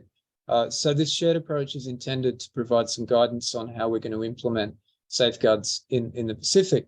But the new policy will take this further. We're proposing to have some provisions in the new policy that would allow for such an approach. We'll be calling it a common approach, which would be in any country where we work.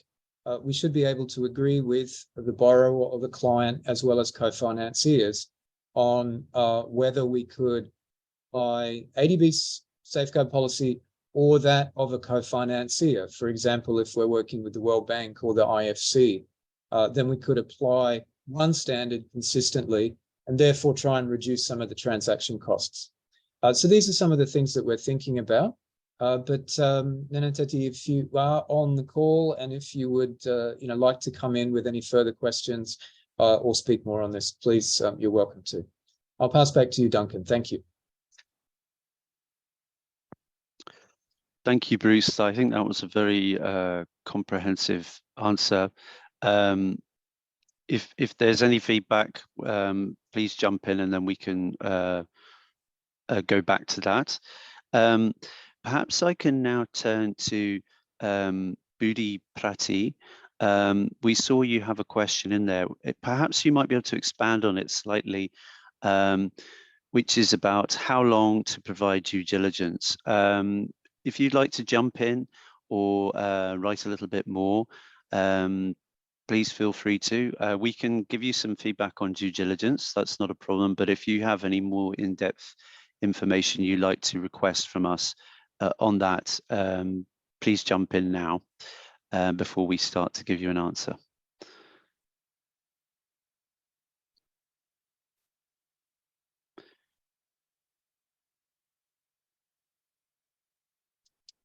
If not, Budi, there's not a problem at all. We can jump to colleagues who can perhaps give you some feedback on due diligence.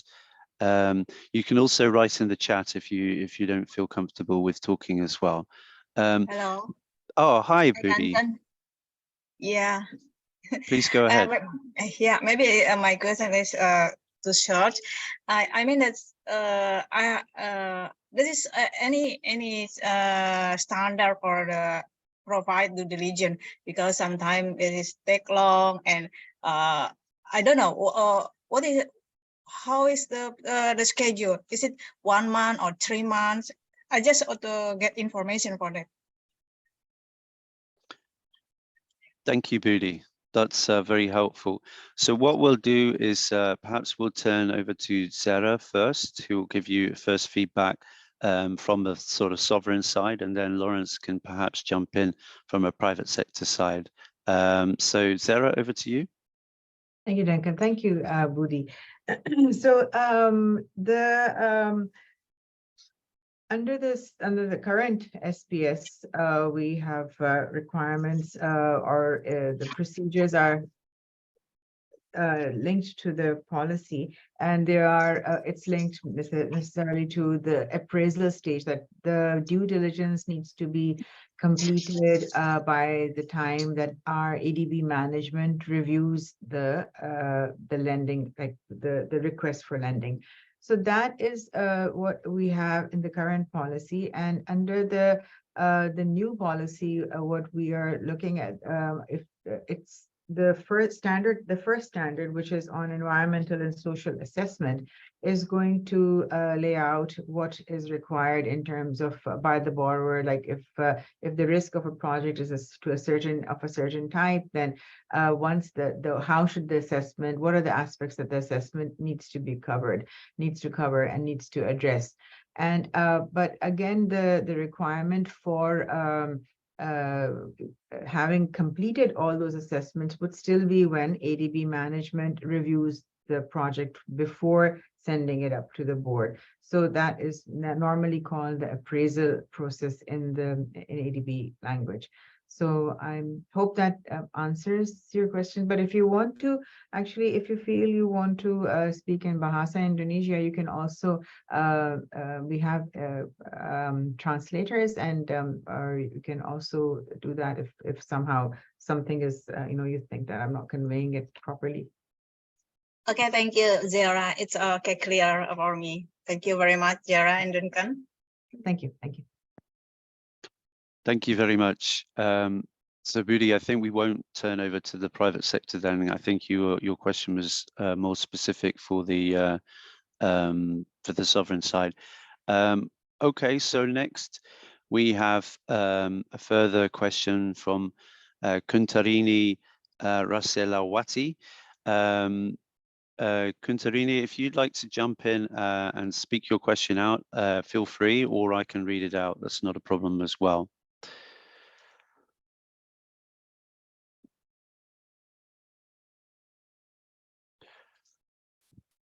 Okay, I'm very happy to read it out. So this relates to environmental and social risk attached to the project design, the integrity of constructions, and process safety. So things like LOPA and HAZOP in relation to the construction design needs to be assessed before the project execution.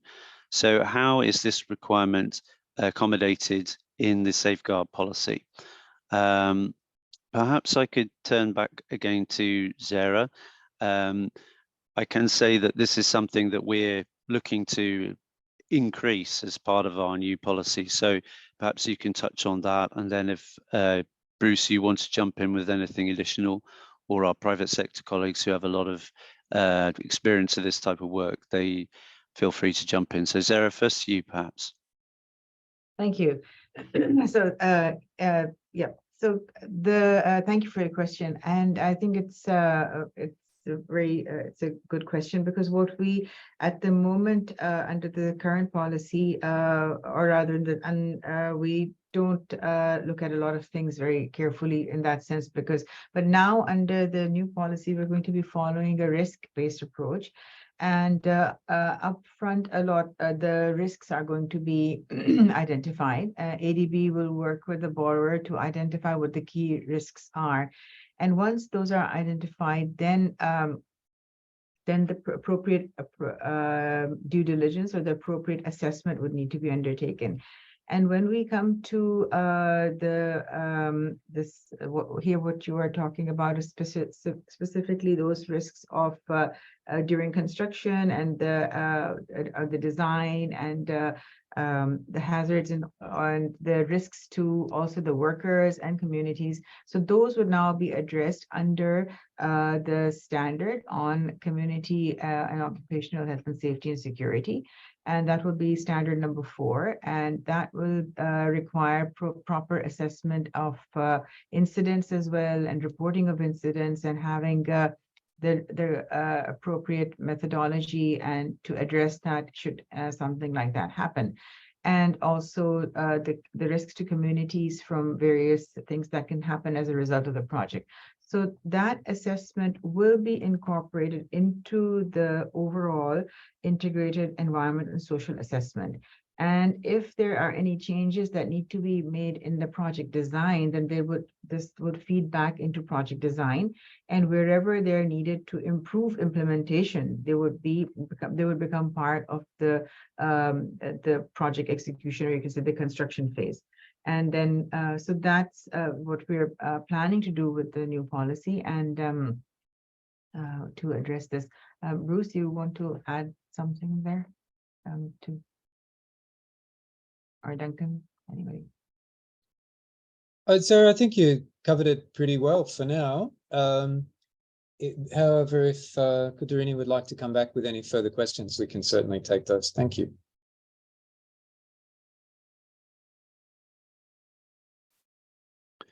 Yeah, we're always very happy to have follow-up questions as well for anybody who does give one. Is it worth by anybody from the private sector coming in, because we have very good experience of health and safety, probably the best in the bank from a private sector side. So is there anybody, maybe Lawrence or Mark might be interested to make a quick feedback, particularly on the, say, HAZOP and things like that? It might be helpful, but I see, Kuntarini, you've actually got your hand up. So would you like to come in first, perhaps, before we get that feedback? Please go ahead. Yeah, thank you very much. Thank you. Yeah, what in my understanding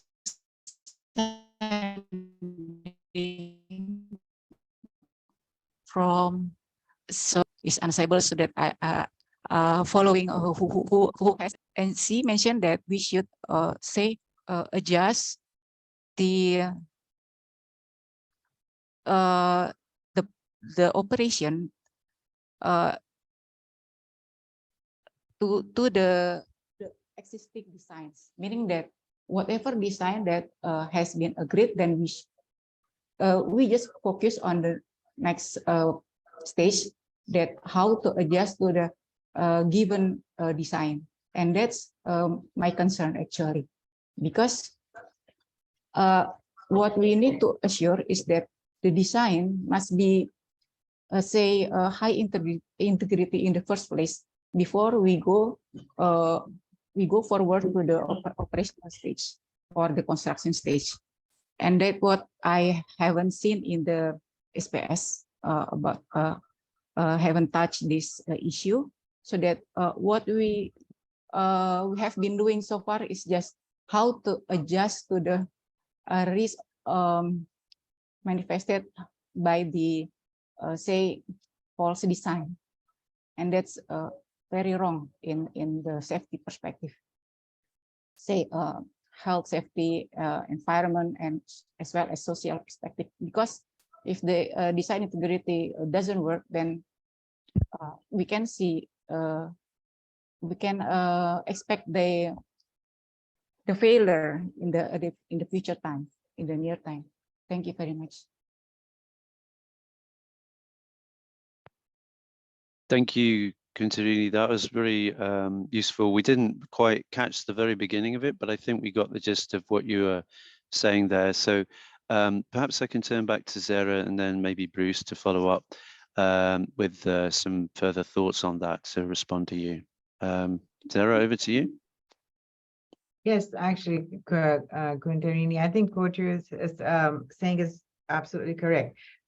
If if there is a risk in then that risk has to it shouldn't what we're trying to do with the new policy is that not to adjust to the risk, but to mitigate the risk by designing in such a way that the structural integrity or the integrity is there completely. So the thing is to identify that if this is not done in a certain manner, then there can be major problems. So therefore, design it to a higher standard and to a better standard.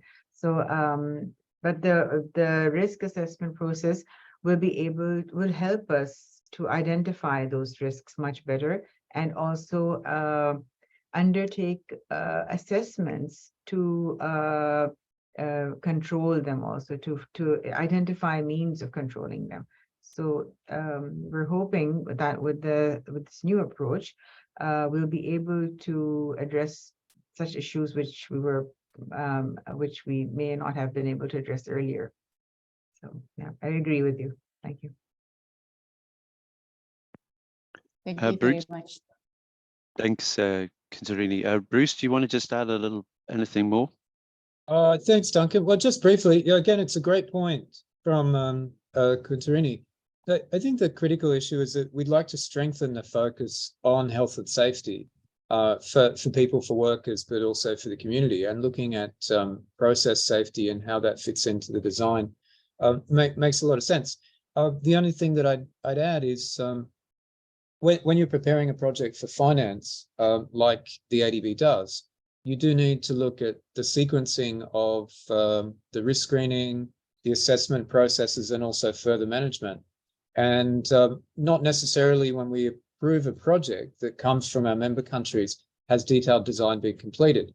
So that there would be an initial risk assessment process and then an environmental management plan prepared. But that may need to then set forward additional requirements for further assessment, like the HAZOP process, as part of the detailed process design. So that's not something that would necessarily be done before we do the financing, but something you need to make sure is done before the final project goes into operations. That's all I'll add. Thanks, Duncan. Back to you. Thanks, Bruce. I think that was helpful. Okay, so the next question we have in the chat is from Maureen Hilliard from the Cook Islands, and I think this is a very good question here. Maureen, I'm happy for you to talk it out, but I'm very happy to talk to say the question as well. So put your hand up if you'd like to jump in, but I will. Please go ahead, Maureen. Thank you very much. Over to you. Thank you so much. Yeah, I know this is like pretty specific to something that we're actually sort of like involved in at this very point in time. And I must admit, this is my first sort of like discussion about modalities and that sort of thing. I'm sort of like, pretty much sort of like at the implementation. Everything's all set, and I just go into it. However, I've just we've just come across a project where we've had the situation where the design and everything was done 2 years ago, and all sort of like setting up for safe recovery of our tourism industry and the impacts of the pandemic. Looking at it, forward thinking, brilliant. However, 2 years down the track, we're actually sort of like finding that the cost of materials and getting it to the Cook Islands, and especially the quality, and we're looking at steel materials and equipment and that, and the cost is just phenomenal. And so, like what sort of like there was a contingency amount sort of like put into the project, but it was actually minimal, and it doesn't really cover the costs that have actually sort of arisen. So, and I know that ADB have sort of said, and the funding was from Japan, the Japan Fund, and we really appreciate the fact that they were looking at something that was actually going to support the recovery of our tourism industry. We're a tiny little tourism-based economy, and it's really it's really important for us. but it's just that we're not going to be able to deliver on, like what they originally intended. If we sort of like, if the government sort of like has found themselves short of funds, they can't, it's real, we're talking nearly $1 million. So this is where it is an issue. And, like I just sort of like was listening in for, like what contingencies are sort of like in place for something like this happening again. So I thought I'd pose that. Thanks. Anyone? Thank you, Maureen. That is a very good question, and I think probably you're not alone in having that issue with how things have panned out over the last couple of years. My colleague Mark Kunze has volunteered to respond to you, and if we've got another, you feel free to, any follow-up questions, please feel free to come in. Mark, over to you. Yeah, thanks, Duncan. Hi, Maureen. Interesting question. Sort of veering a little bit away from safeguard issues, more into procurement, but within ADB, this is obviously not the first time this has occurred. So we do have some fairly standard procedures that allow us to deal with cost escalations, redesigns, changing requirements over time. And obviously the pandemic has hit a lot of our programs and projects for 6. So we're having to go back, look at the costings, look at the objectives, making sure that they're still relevant. If need be, we can renegotiate the loan. We don't have a bottomless access to a pit of funds that we can use to cover cost escalations like this. It's a question of renegotiating the loans. And yeah, our deal team leads should be very used to this by now, given the disruptions we've seen in the last couple of years. So it's a question of renegotiating or redesigning the project to take account of where we're at. But as I said, we don't have a pot of funds that can cover these costs, unfortunately. Hopefully that answers your question. No, it does. And I think that I just wondered if there was going to, if there was some sort of like a taking into account what has actually happened, that, like maybe contingencies are going to be a little bit, increased to take that into account. Yeah, thank you.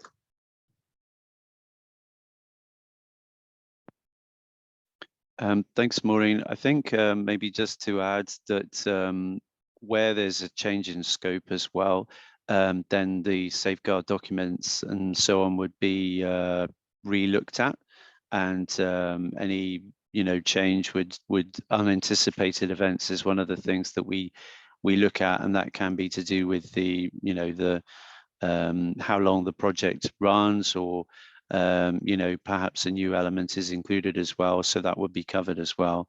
Maureen, I see you've got your hand. Please come in. No problem at all. Yeah, I just wanted to say that, yeah, I guess this is my first role. I've actually had safeguards roles with UNDP, and so this is my first role with ADB in safeguards. And of course, the safeguards sort of like issues that are a little bit more comprehensive, a little bit more complex. And so for me, this has been a safeguards issue. So that's why I thought I'd bring it up. Thank you. No problem. Okay. That's not a problem at all. Thank you. Okay, perhaps we can move on now to the next question. So we have one from Michelle Ruiz from the Philippines Commission on Women. I think this relates to some of the other work we've been doing on safeguards so far. So I think this is kind of more of an update question. Michelle, would you like to jump in, or would you be happy for me to read the question out? Very happy to read it out. Thank you. You can read it up. Okay, no problem at all. Okay, I'll do that. And then Bruce, I guess I'll turn to you on this one, because you'll know the answer to this one.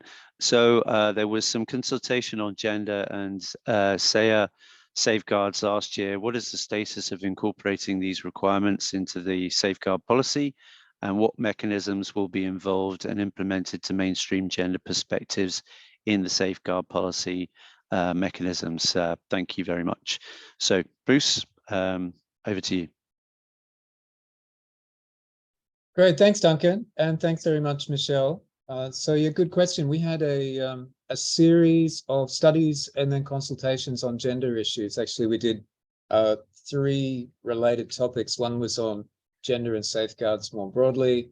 Then we had one on sexual exploitation, abuse, and harassment. And then a third one looking at vulnerabilities for people of different sexual orientation and gender identity. So those three topics. We're in the process now of working through the drafting, but certainly those gender-related issues are key issues that we have to look at in the safeguards. The approach at the moment is not necessarily to have a separate standard on gender equality, but to make sure that those gender issues are clearly mainstreamed in the policy.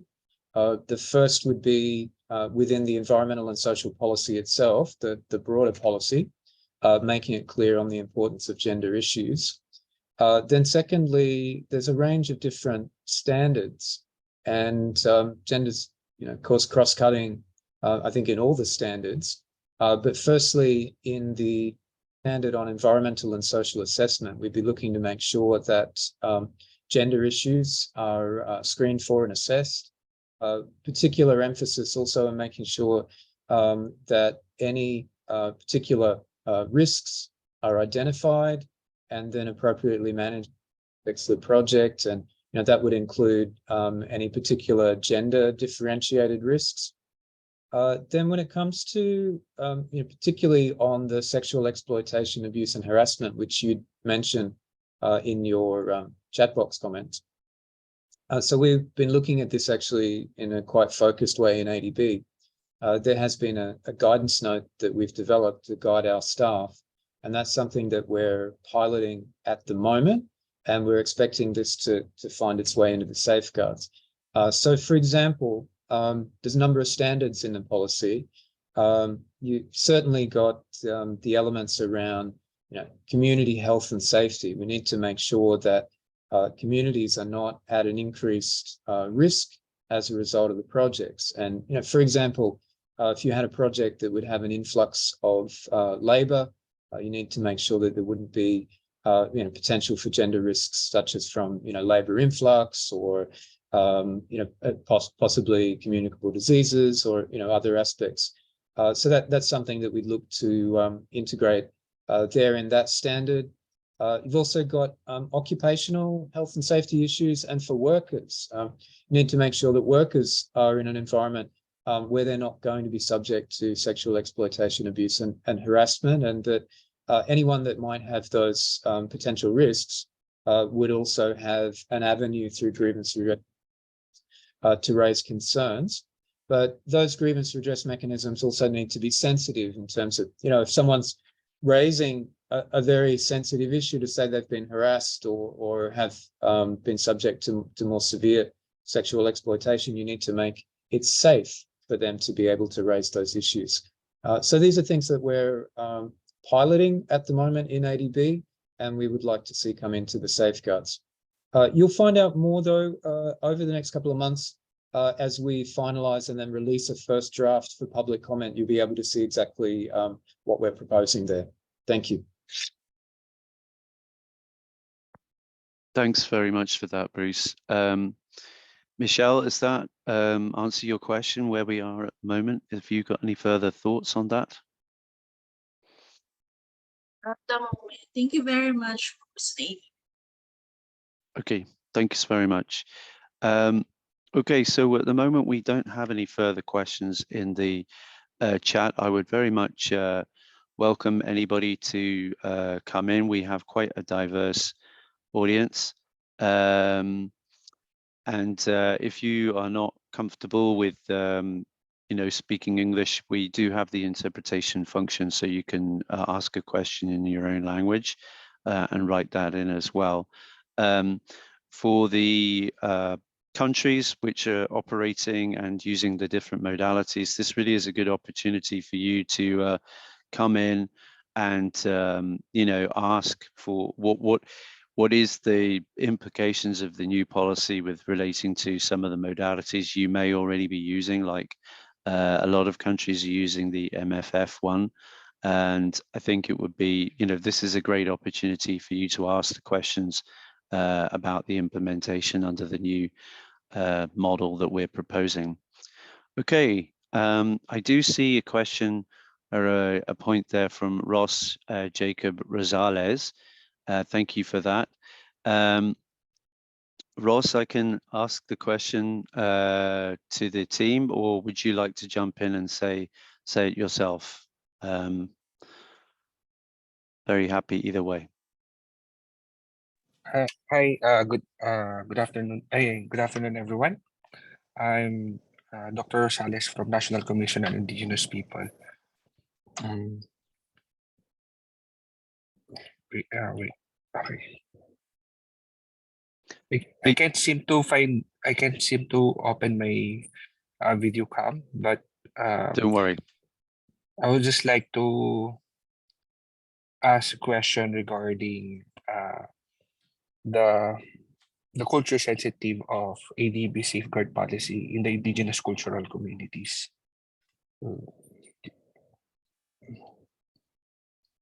So is there any inclusion of this in the policy? Thank you, Dr. Rosales. Yes, I think certainly we are looking to cover that. So perhaps I can turn to Madhu, who's been heavily involved with our Indigenous people's work. So Madhu, she's been leading on that. So Madhu, over to you, please. Thanks, Duncan. And I think it's a very, very crucial question. Even in the current policy, what we say is that the project benefits or impacts and the mitigation measures should be designed in a manner that is culturally sensitive to the indigenous communities. So that would also cover the community as well as the workers, like Bruce mentioned earlier, in terms of labor influx. How should that be managed when it happens in an area where the project is sited, where we have indigenous communities. So the policy has provisions, and the standard also on stakeholder engagement as well as the indigenous people's standard. It also talks about consultation process.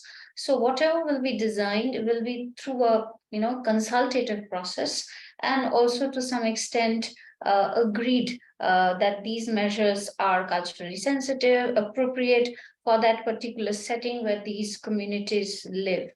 And it has been mentioned across the various standards. The standard where we do actually the due diligence and also the risk classification, that's the place we would also assess the contextual risk. If the project will be sited in indigenous communities, what are the precautions are needed, what level of consultation is needed. So across all the standard, these provisions are there and highlighted. Yeah, I'll stop here. Okay, thank you very much. Dr. Rosales, would you like any further follow-up questions, or we can move on? There's nothing more. We can move on, sir. Thank you. Thank you very much. Much appreciated for that. And I think it's a very good question you asked there. Okay, so next question we have in the chat is relating to, it's from Govind Bhatt. And we have two questions. So first one relates to making an amendment to the 120-day disclosure provision, and the second one is the application of country safeguard systems and the approach modality related to that. Govind, would you like to add anything further? Or I can turn over to Bruce probably on this one. Govind, anything further to add?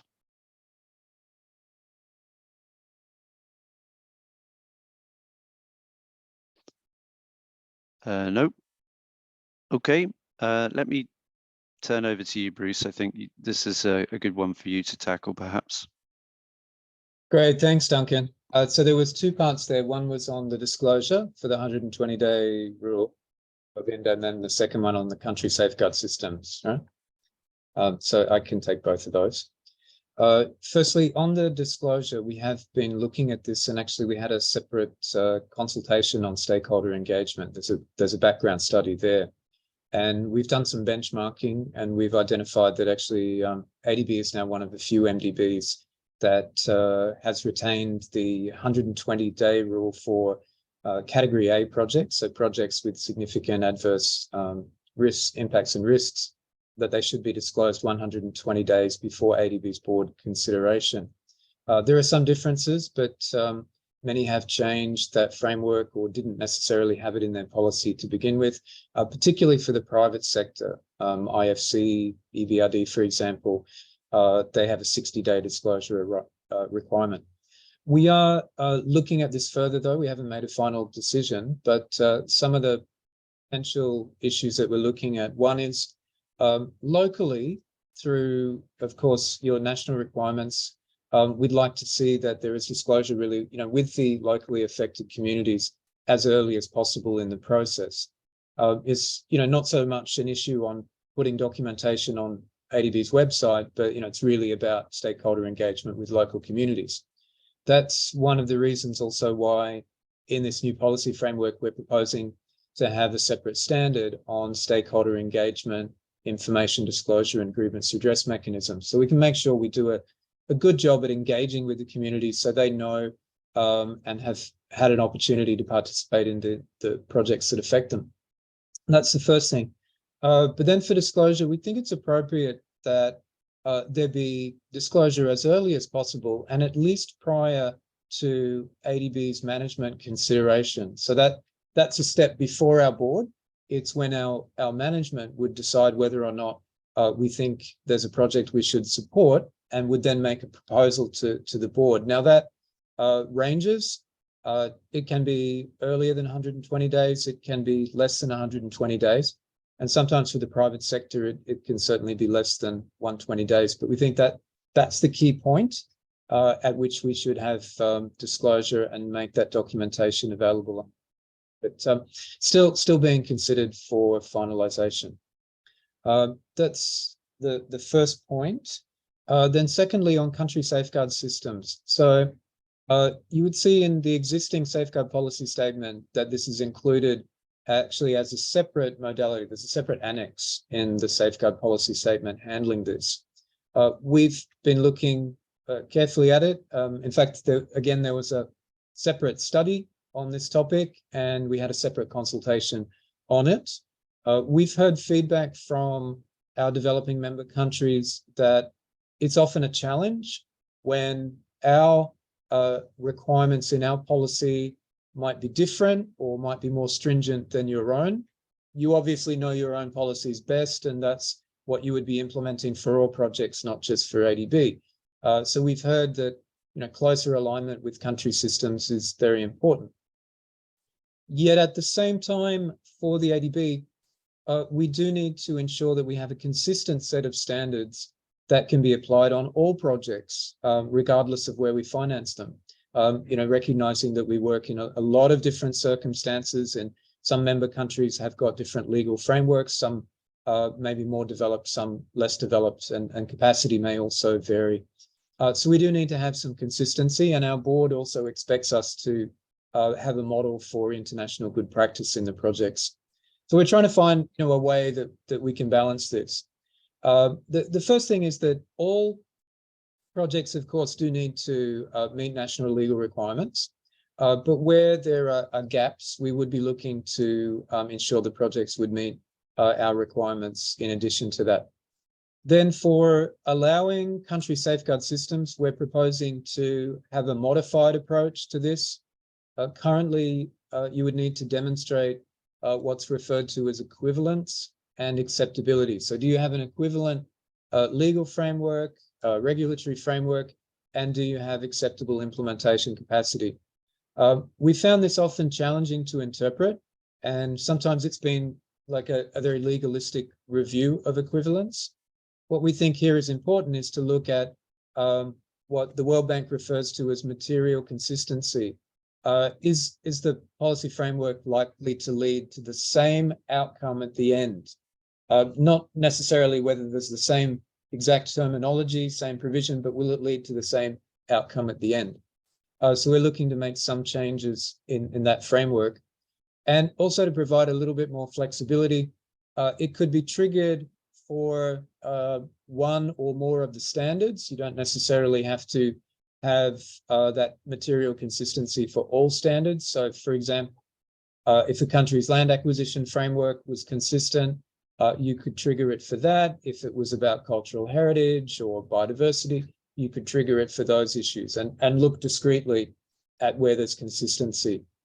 The other aspect also is currently we try to apply it somehow for all projects, like we'll accredit a country or try to accredit an agency, but you don't necessarily know what project you're looking to apply it to. So here again, we're looking to provide a little bit more flexibility to say it can be proposed at the project level.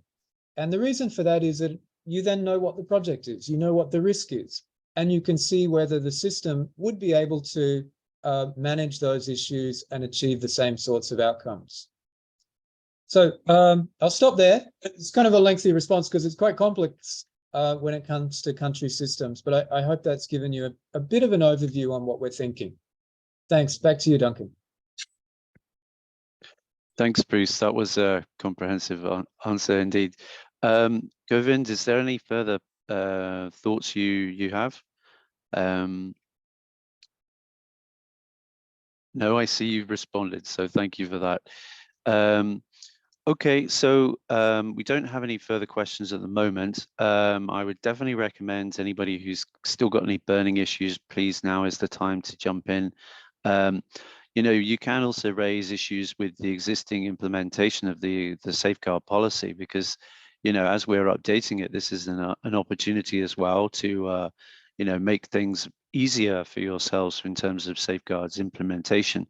So, you know, feel free to raise concerns that you have or challenges that you have under the existing policy, because they're the type of things that we can then think about as we're updating the policy, and you know, we're still going through that process. So we would welcome any further feedback from anybody. We can have a further round of questions. There's definitely enough time to do that. So I would be very happy. We also have, you know, a diverse group here, people from, you know, Southeast Asia, the Pacific, and some even from Central Asia, really. So there's a lot of experience in the room, and we would definitely welcome feedback, particularly implementing and executing agencies, because this is really, this session is focused towards the government. Although it's an open session, but we're very keen to have further feedback from yourselves about the challenges of implementing the safeguard policy and so on.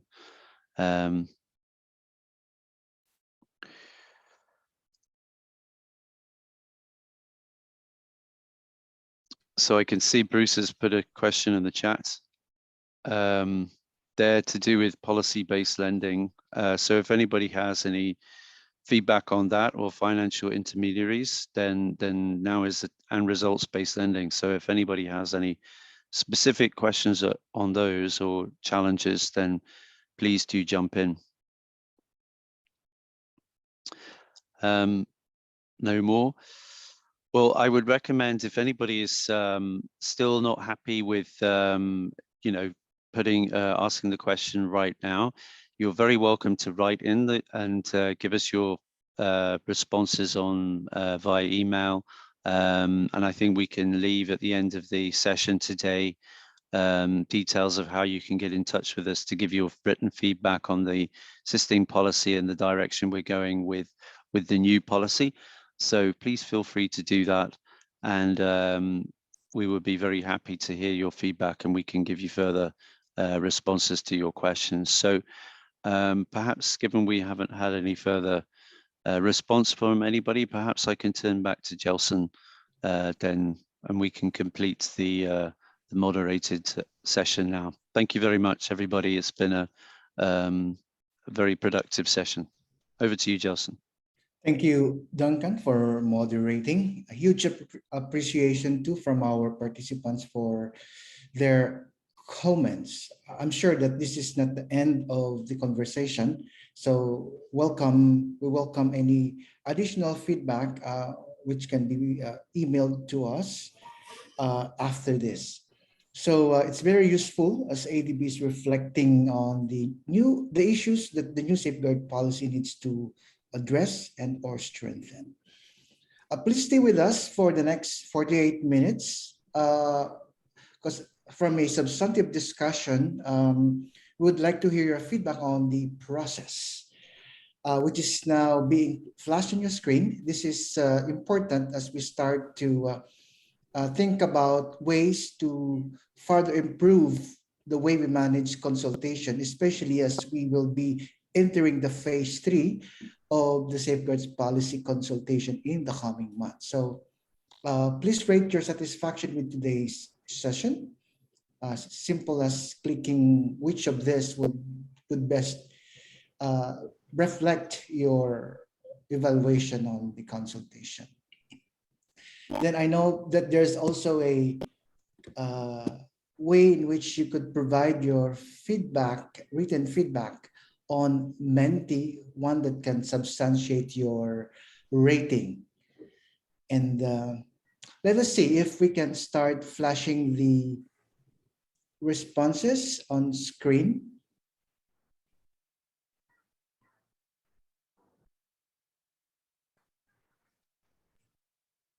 So there you go. So we received overall a somewhat satisfied and highly satisfied rating, but it shows that we still have participants who rated us in number 3 as well as number 1, which shows that there's certainly areas that we can further improve on, especially as we still have to tackle the same topic on financing modalities for the next 4 sessions. In fact, we will have some kind of a debrief after this, considering this is the first of the 5 sessions on financing modalities this week. So thank you for that responses, participants. I will now give the floor back to Bruce to give us a wrap of what we have heard from this consultation. And after that, maybe a reiteration of what are the things to expect as ADB is moving to the phase 3 of the safeguards policy consultation. So Bruce, over to you. Thanks very much, Jelson, and thank you so much to everyone who's joined today. I really appreciate your time, and I'm sorry, I think we had really spent too much time in presentation mode. I was just starting to write this in the chat, and we'll need to learn from that and focus and provide a little bit more of a concise distillation of the presentations for you. It's obviously quite complicated with so many different financing modalities to go through. And of course, many of you have got your own experiences which might cover some of those modalities. And I know for many of you in our developing member countries, you would have worked mostly with ADB and project financing, but we do have these other modalities which we're seeking to get some feedback on. But there's some complexity there. And if we've not been clear, I'm sorry for that. But the discussions that we have had today, I thought were still very useful, and I hope the clarifications and responses we've given have been useful. And it's also important to us to hear some of the questions and concerns that you've raised. I'll just very briefly recap on some of the key points just for the summary today. I think what we've covered, there was firstly some questions about things like the due diligence process. You know, how do we do due diligence and how long does that take and what's going to be changing there? And the short answer to that is that we are very much looking to take a risk-based approach where the due diligence requirements are customized more to the issues that would be triggered for a particular project. There may be new requirements within the standards, but it's not expected that all of those would apply to every project. You go through a screening and then you trigger and adapt to what's really needed. And we think that's important for focusing on risk, but also trying to provide some streamlining in the process. You don't have to assess everything if it's not relevant to the project.